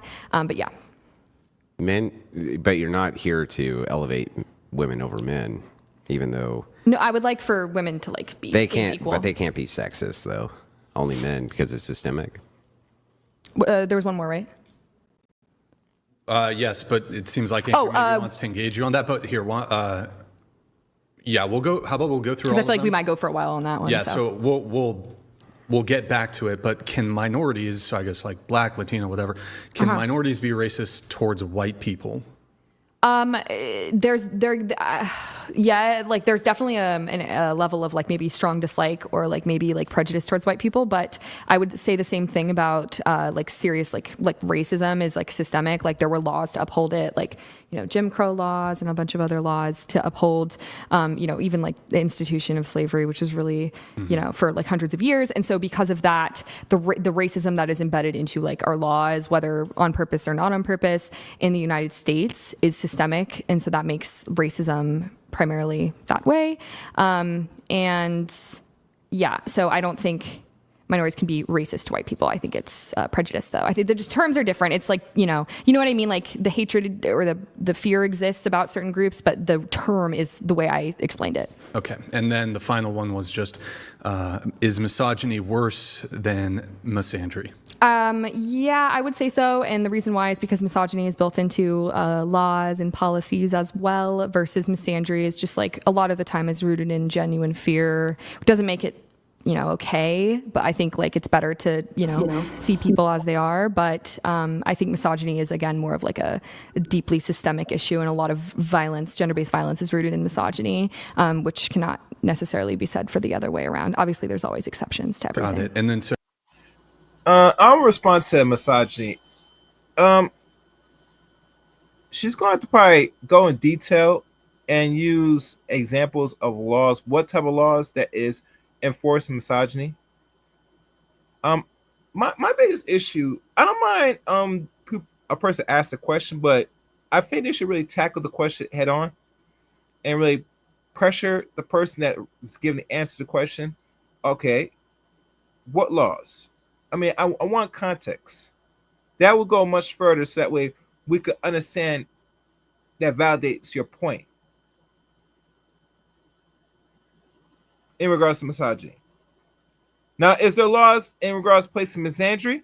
I cannot answer that because I had to go and look into what laws that is what they deem misandry that will hurt or attack men, the hatred of men. So right now, she needs to be more detailed in regards to explain what are these laws. I'm looking for the details. I'm sure y'all guys look for details. I do. And morning sharp shot gift. All right, let's go. So Andrew, there was the can women be sexist towards men? Can minorities be racist towards white people? So I categorically reject these definitions. These are what are called institutional definitions. What they are is they're definitions in order to reinforce a worldview rather than actually give descriptions for what is reality. So if we're talking about race, for instance, right, and racism, if you're talking about what are perceived racial groups, why couldn't minorities be racist towards the majority? Well, what academics do is they play this pretentious game where they're like, well, you have to have institutional power. Well, that's also... Hold on. Can you just... I hate to interrupt you, Andrew. Can you just... Can Yes. you repeat what you just said to me privately there? Yes, I will be needing to leave at 6 p.m. So for anyone who is leaving, or who is watching and not 6:30, because I have a lot of reasons, and one is that I have to drive 2 hours tonight in the dark. So I would like to leave at 6 p.m. and I'm making that known, and I hope that our agreement can be fulfilled. But can you specify? I mean, you agreed to do 6:30. I thought 6:30. That was the agreed upon. Right. Yeah. I mean, again, asking me to continue to explain myself is a little bit tiring, but there's a lot of reasons. I mean, I have some health issues. I just sitting here for this prolonged period. I was not told, by the way, that this was going to be 3 hours. I thought it was going to be an hour max. So I agreed. We didn't specify that it was going to be an hour max. So why would you assume? I actually was very poor communication on your end. But anyways, I'm telling you that I will be leaving at 6. Not poor communication on your end. You're going to a show and didn't bother asking how long it was going to be? No, I did when I got here, but I will be. Wait. When you got here? I'm leaving at 6. Okay, so we can have as much of a debate as we want. Okay. Yeah, we understand. And if you're that's leaving not at satisfactory, 6. I would like I will leave now. Like, I'm just letting you know, like, this is not an environment for me that I am Oh my enjoying. God, you whine so much. You're such a whiner. You just whine and cry. But yeah, about I'm just everything. letting you know. I don't. But what was the other thing you said? I can't do a debate. He's going to ask me questions about my worldview I wasn't prepared for. I'm just here to teach and monologue, and I don't want. It's fucking ridiculous. If I signed something about coming So here. she about making an agreed. She appearance, agreed to 6:30 right in front of me. I like, and now she's retracting it. It's like, what is going on? I don't know. And mind you, Andrew has just already done 2 debates. He did one on Friday and on flew Thursday. in also for my opponent. And very kind to me. that You're is kind. welcome. Thank And you. Those debates. I also don't live here. I flew in. I'm in Chicago, so. Right. Those debate. Wait, I'm a little confused. You flew in. I flew in. I have family that lives an hour away, so I spent a little bit of time with them this morning, and then I'm going to see them again before I fly out tomorrow. Well, okay. We'll discuss that after the show, but. If you looked at our channels and the length of our previous debates, the past 2 debates that we had were have gone like 4 quite or long. 5 hours. And Yeah. So I mean, again, why would you have a different I assumption? have health problems. Yeah, but why would you are have you a serious? different Like, assumption? are you fucking serious? I'm fucking serious. Why would you have I a different health assumption? issues. Why would? But why? How would we know that? I'm telling you now. Of course, but don't you think that if you saw the last 2 episodes, they went 5 hours, why would you presume that yours was going to go less and that we would know you Because I had have health issues? Because I'm telling you, I have But when you problems. get to the show, Oh my God. Wow. Unreal. This is an initial. This is a disclosure now. But look, so we're going to continue the conversation. But there was one other thing you said to me there in private. Oh, Sapir said what health problems? I think she's going to explain it, but I call bull crap. But let's listen in of her health problems. Let's go. There he is. You're fundamentally a dishonest person. Like, fundamentally dishonest. There's no reason for you to hold that presumption at all. On top of there being no reason for you to hold that presumption whatsoever, you get to the studio, then say you have health issues. It's like, yeah, it seems fundamentally dishonest. Right. I mean, that's just kind of something that you don't want to disclose because it's a little embarrassing. But We're not asking you. Are you going to cry? Look, strong we're woman. not asking I thought you were a strong woman. I hope you guys have a really good day. I'm leaving. Hold on. No. We're not asking. Hold on. We're not. Look. I thought you were a strong woman. Kylie, do you want to just take like 3 minutes to? God damn, Andrew, you cold as hell, my dude, man. Hey, I think they got sued. I think they did get sued for this, or they're about to attempt to get sued. From what I'm hearing, this is what I'm hearing. But let's see if she comes back. Fair use. To gather. I mean, you agreed to. I agreed to appear, not stay for the entire. Yeah, but that you can't do some technicality where, well, I showed up for 2 minutes and I'm just going to leave and get the benefits of. Look, Kylie, just take a 5-minute breather. You still there, Kylie? Yeah, I'm here. Look, do you want to take a 5-minute breather? Come back and we'll talk more. Okay. All right. Here, I'll do some chats. I'll read some chats. Let's see here. We have, oh boy, there's a lot. And I think we were about to get into a really good segment there when it came to is misogyny worse than misandry? Can you be sexist towards men? Can women be sexist towards men? So let's do this. Here, we got. Wait, Kylie? Okay, that's fine. All right. All right. So we have Red Fox here. Red Fox donated $100. Brian, great job as a mod. Andrew, I am sorry bullshit. you have been putting in so much work and this is the quality of your opponents. Yes. All right, I'm gonna fast forward when she comes back. 'Cause I don't want to hear all that. No offense. All right, look like she's back. All right. So, what they mean by racism is exactly what they mean by racism across the board. It's just that in order to make whatever they consider the oppressive class not be oppressed, they call it something else by saying there's not enough institutional power. But if you were to ask them something like, well, what about over in South Africa, right? They would still say that, nope, whites really have the institutional power there no matter what. So it's like, it's never, and I've been in these debates multiple times, it's never a consistent definition. It's an academic doublespeak. When it comes to misogyny, worse than misandry? Yeah, right.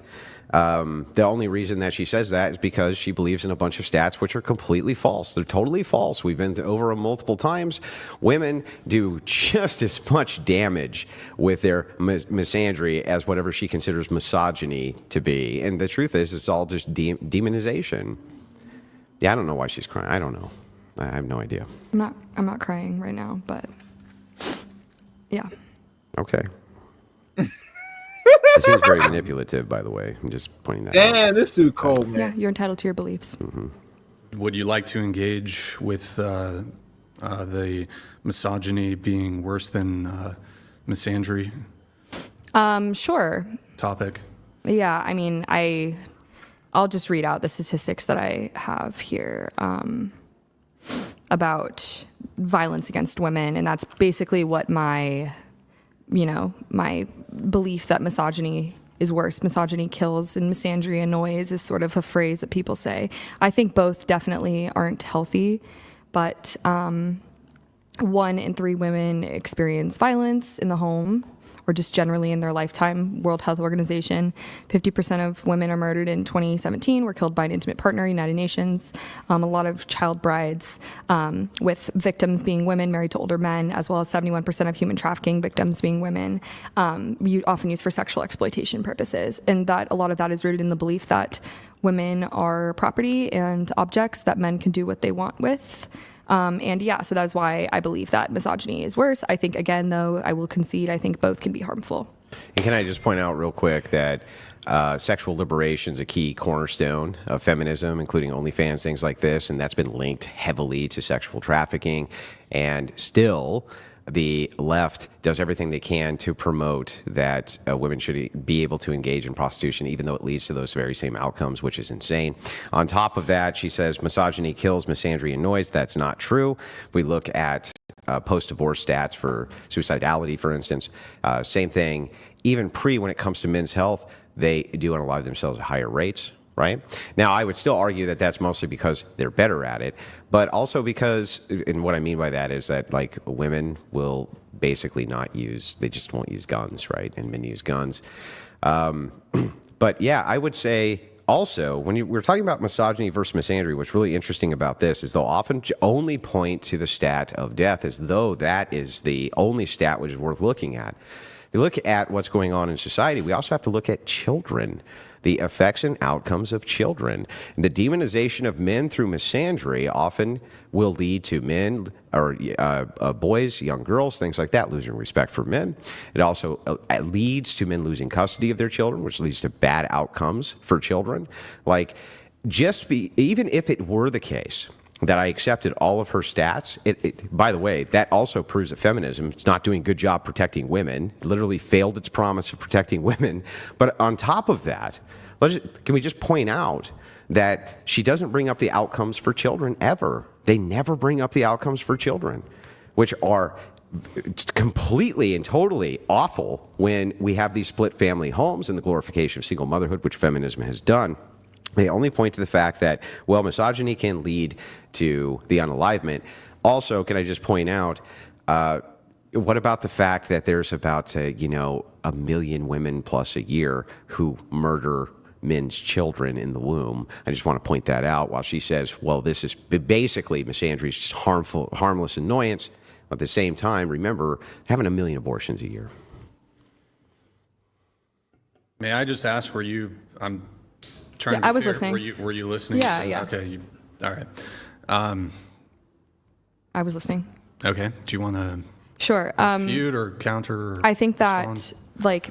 Being pro-choice, the way that it's defined about taking life is always going to be open to interpretation. I think people will think, different things about when life begins, and so ultimately the crux of that, it seems like you believe in God. Do you? Mm-hmm. Yeah. So I think that because of that, we will never see eye to eye because I don't consider it to be murder before a certain point. Like, obviously, if the fetus is viable, if there are certain points where I only ever use secular arguments. So even if it is the case that I believe in God, I've only ever. Besides the God aspect of things, yeah, you would never think about it as it is deletion because the baby is not like what far along the pregnancy, because as you could tell, this feminist woman does not want or have children. So you won't think like that because you're not going to participate in continuing the lineage or keep birthing a man's seed. So yeah, you're going to be very disconnect about what comes out of your womb, and that's expected. It's sad, but it's expected. But let's be fair and honest. The reason why states roll back the laws is because they have a birth rate drop for people that's original Americans in this country not procreating. That's it. So, yeah.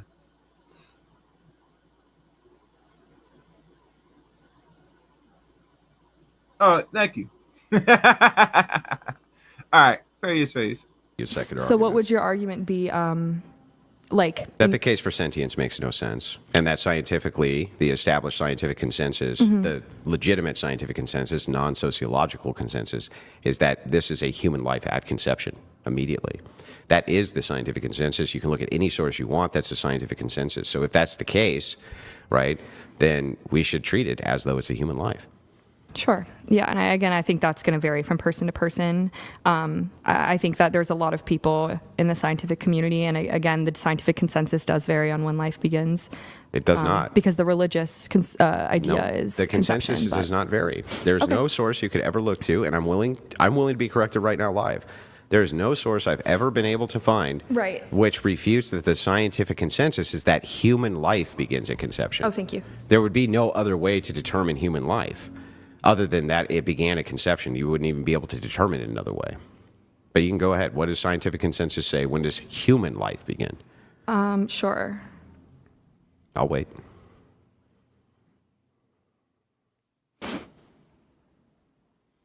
So it's saying that there are three different perspectives: the scientific, philosophical, and religious. Scientific, most biologists agree that a new, unique human organization comes into existence at fertilization. So human life at conception. However, at conception, right? But they're saying that a new human organism, but there's people that have different agreements. That doesn't necessarily necessitate that doesn't mean life. Well, what is life?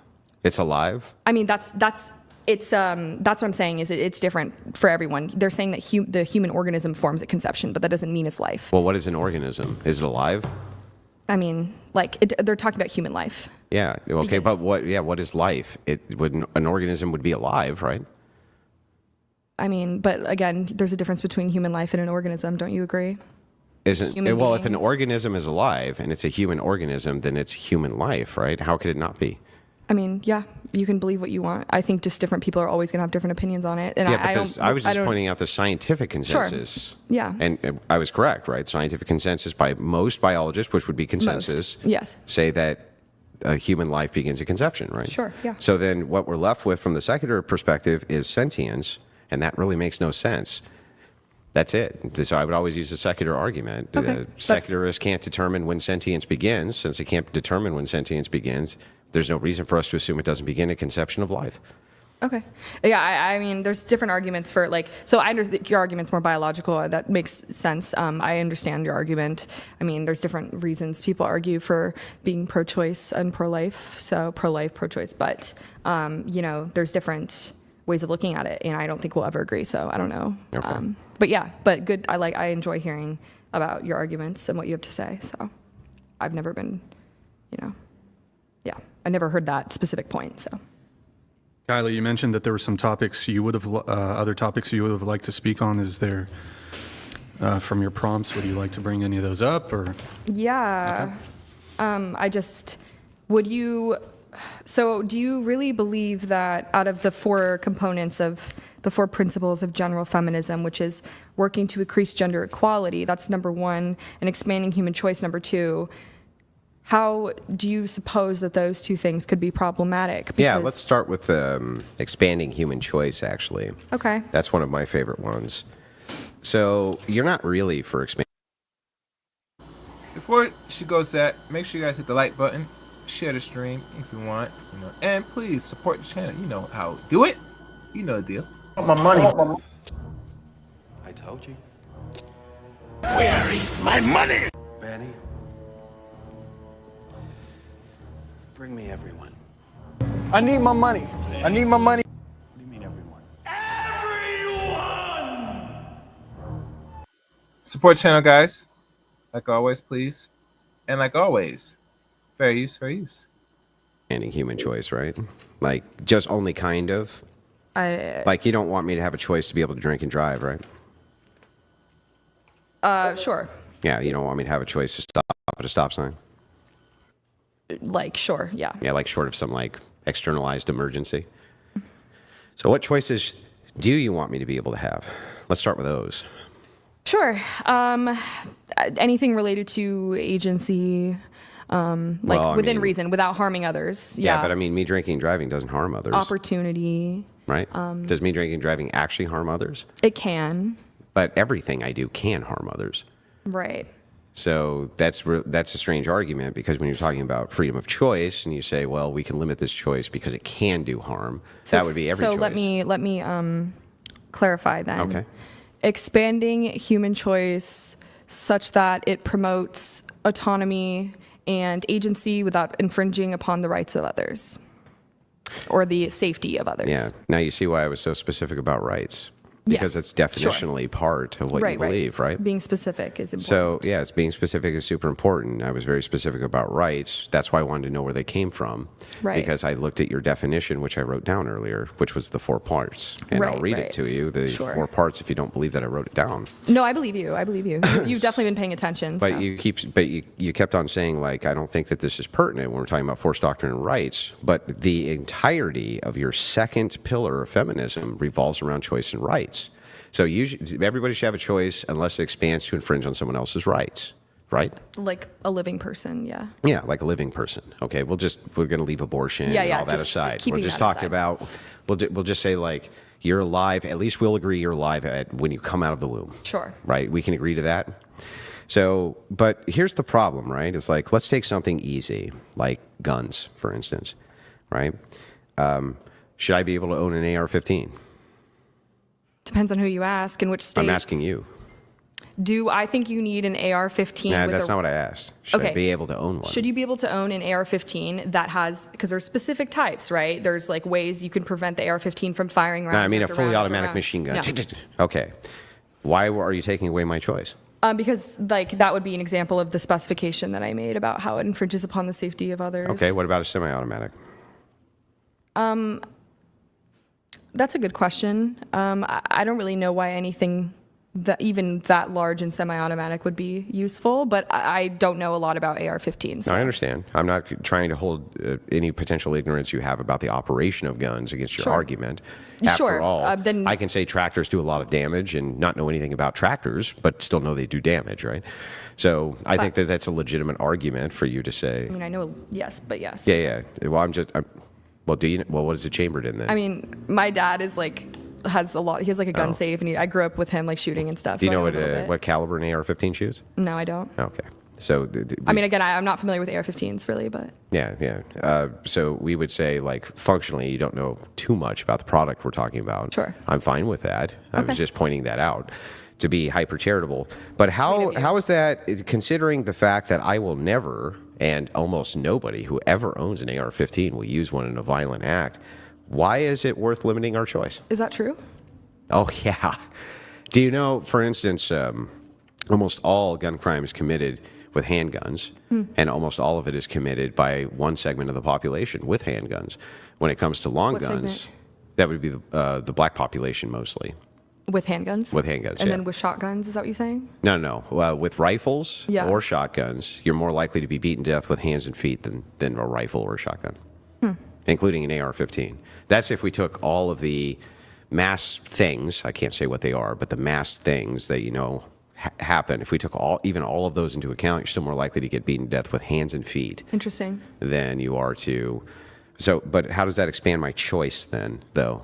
That this is an operational thing that I want, and somebody definitely wants to sell it to me, and I want to buy it. Why are you limiting my choice?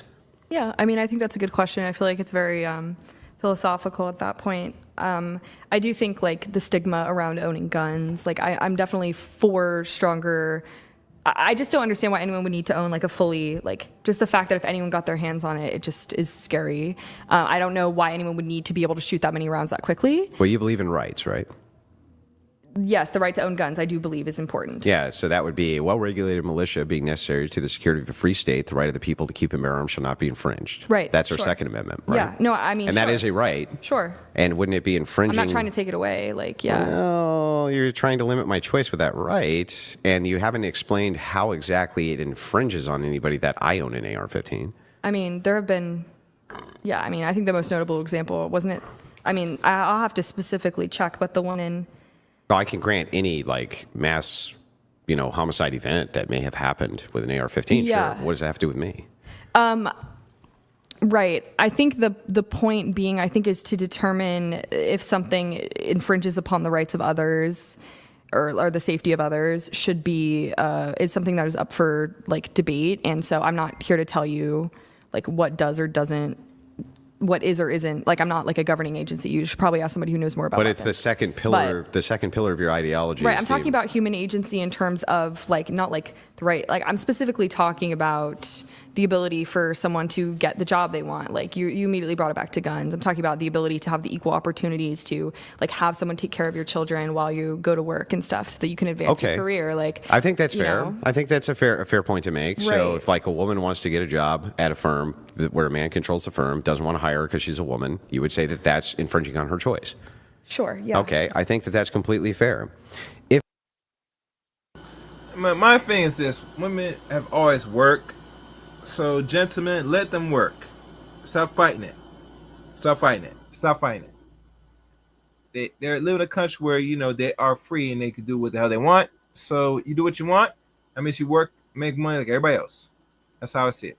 Fair use, fair use. If it is the case, though, I that's feel like I don't know enough about guns to be able to, like, accurately come up with something. Does that make sense? Yeah, Like, yeah. Well, we could use anything that you could ever know about with gun-wise. We'd just use that instead of an AR. But Yeah. the point is that if I wanted to have a firearm of my choice, Yeah. right, and it wouldn't actually hurt anybody, the expansive of choice seems like you're saying that business owner doesn't have choice because she has the right, right? However, if it harms him and his business, it's the same argument you're making for the AR-15.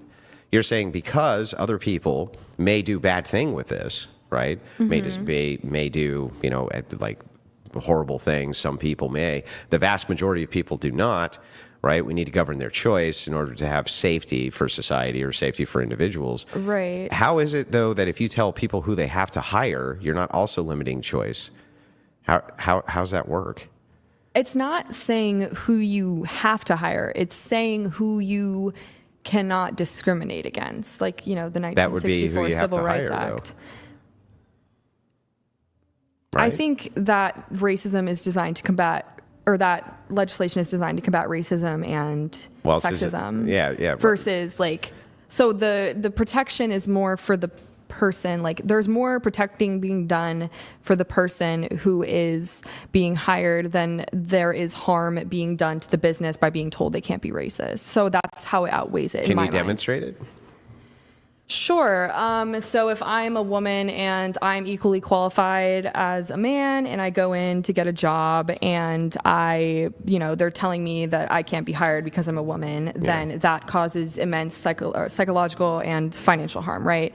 For the company to have to hire me instead of the man, even though I'm equally qualified, that does not actually harm them in any way because I have the same qualifications and abilities as the man does. Okay, so, right? So I in my want to go mind, buy a fully does that even harm the company? I don't know. Well, I think it does. How? Because it limits the choices and demoralizes the agencies at the top who may not want to hire you for whatever arbitrary reason. But, like, they have. let's say specifically it's like they don't think women are good and, like, at the job. Sure. Let's just say that that's true. You think that should be protected? Well, I mean, from their view, it's going to hurt them, right? Like, there's no doubt that that's going to hurt them. You may not agree with the reasoning why it hurts them, but you can't disagree that it's going to hurt them. Subjectivity versus, like, you're saying for the subjective experience. Well, it's all subjective there. No, but the subjective, I mean, not necessarily. Like, the objective, there is an objective truth that discrimination is harmful. Wait a second. You don't agree? Wait a second. Hang on a second. Then that would also be an objective truth then that if people are forced to do things they don't want to do, like hire people they don't want to hire, then I would make the same argument that you that think would that's as objectively bad as harm like them. racism? Did I say as bad or objectively harmful? Okay, so let's. So when I say like I want to go buy an AR-15 and you say no, you can't, right? That's doing the exact same thing. I don't understand. Like, what's the distinction here? It sounds like you're telling me what I have to do. Yeah, I mean, I think some people see it that way. I do have an interest in public safety, though, so I think that sometimes, certain actions, if they're racist, sexist, harmful, cause a lot of psychological or financial or other physical harm, I don't think that those should be protected over the beliefs of the inferiority of a person. Are you aware of based off of a characteristic they can't control? Yeah. Are you aware of how many DEI laws there are? I mean, I know there's a rollback now that Trump is in office, but sure, go ahead and explain. Yeah, I mean, when it comes to hiring practices or non-discriminatory practices, right, there's hundreds and hundreds of laws of both the local, state, and municipal, and at the federal level, right? Mm-hmm. Hundreds and hundreds and hundreds which govern this behavior. Mm-hmm. You're telling me that none of those, which all of them are designed to expand choice, mm-hmm. are infringements upon the hiring practices of people who want to hire who they want. Like if I wanted to have a male-only firm because I just wanted one, mm-hmm. why is that actually a problem? Right. I mean, I guess to your point, there are like women-only gyms, and yeah. If I want a male-only firm, and literally I'm public about it, I'm like, I just don't want to hire women because I don't really like them that much. If I just said that, like outright, I just don't really like them that much, and I just don't want to work with them. And it's my company. I fucking own it. I built it. I invented everything. What is actually the problem with that? Why can't I just do that? Why do you want to? Why do you want to like infringe on my choices? It's like the 1964 like Civil Rights Act is probably going to be a problem for you. I don't. Well, I mean, do you know what freedom of association is? Freedom to associate with who you want. Yeah. Do you think that that's an? I'm hoping she'll concede to the point because it's going on and on. I'm just saying. Phrase. Inherent right. I think for corporations aren't people. So I don't. Corporations are people. What else would they be?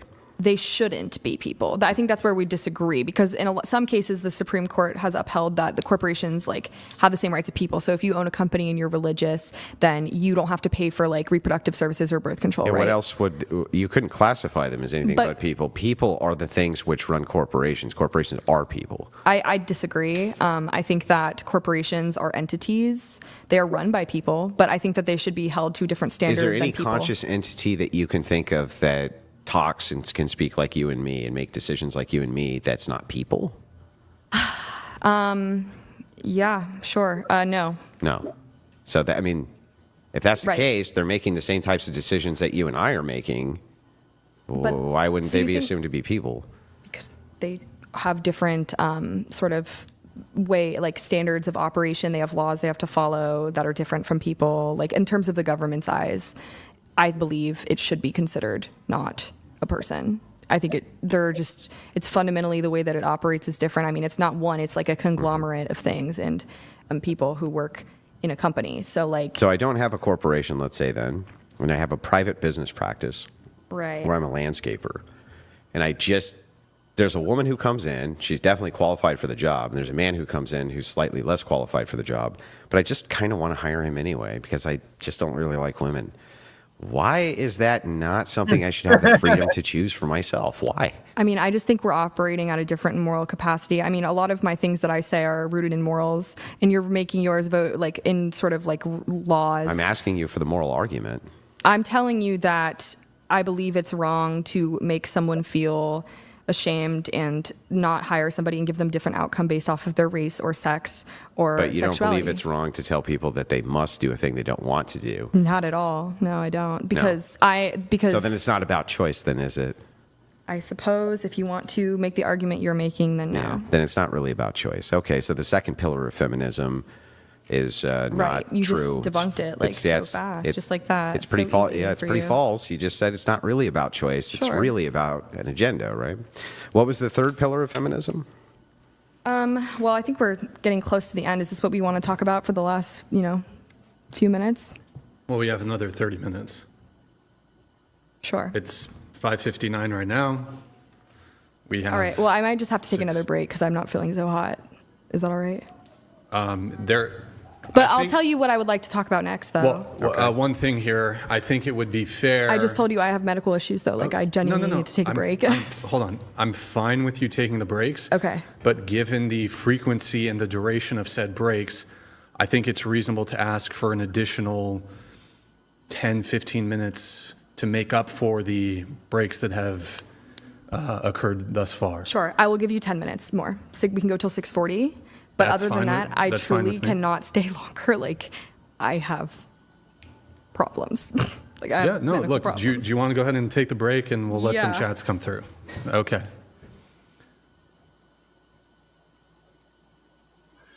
All right, guys. I think she's going to not last longer in this debate. I'm not sure if they would consider her rage quitting. I don't know what it is. At the end of the day, this is debates. As you know, going through these debates here and there, I give a little take here and there. Not much. If it catch my fancy, I will talk about it. But overall, Andrew, he really gets at these women hard. He does not let up. He doesn't take breaks. He does not give them any space to rest in their so-called femininity. He goes at them on the attack. He's challenging you. He's challenging your thought patterns. Why you say what you do. As men, we want you ladies to think and think very long and hard before coming on these debates. I'd like to thank everybody for watching today's stream. If you find this interesting, please leave a comment on the end of this stream. Leave a like if you can. And support the channel, And also, please, guys, comment sections will be read, like always. I prefer you be respectful in the comment section, but we know a lot of people move differently in regards to how they see this content. If you catch the replay of this, I understand. The links to follow me are above. You can follow me on Twitter at Chaos27. You can add me as a friend on Facebook, Eric Ray on Facebook. You can follow my Discord service. You could follow me on Rumble, CRain23 on Rumble. And last but not least, please become a member of the Chaos Rain Show for all exclusive content and perks. Or content, actually. All right, then. Thank y'all for listening. Until next time. And I mean next time. Take it us.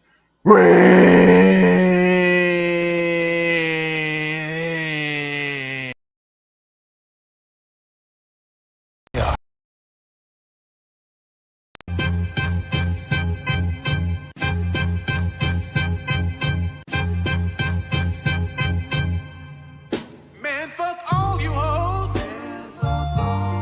Fuck you and your mammy and your granny too. And fuck all you hoes. I'm sick of this shit. Fuck all you hoes. And fuck all you. Don't give a damn, bitch, what you wanna do. And fuck all you hoes.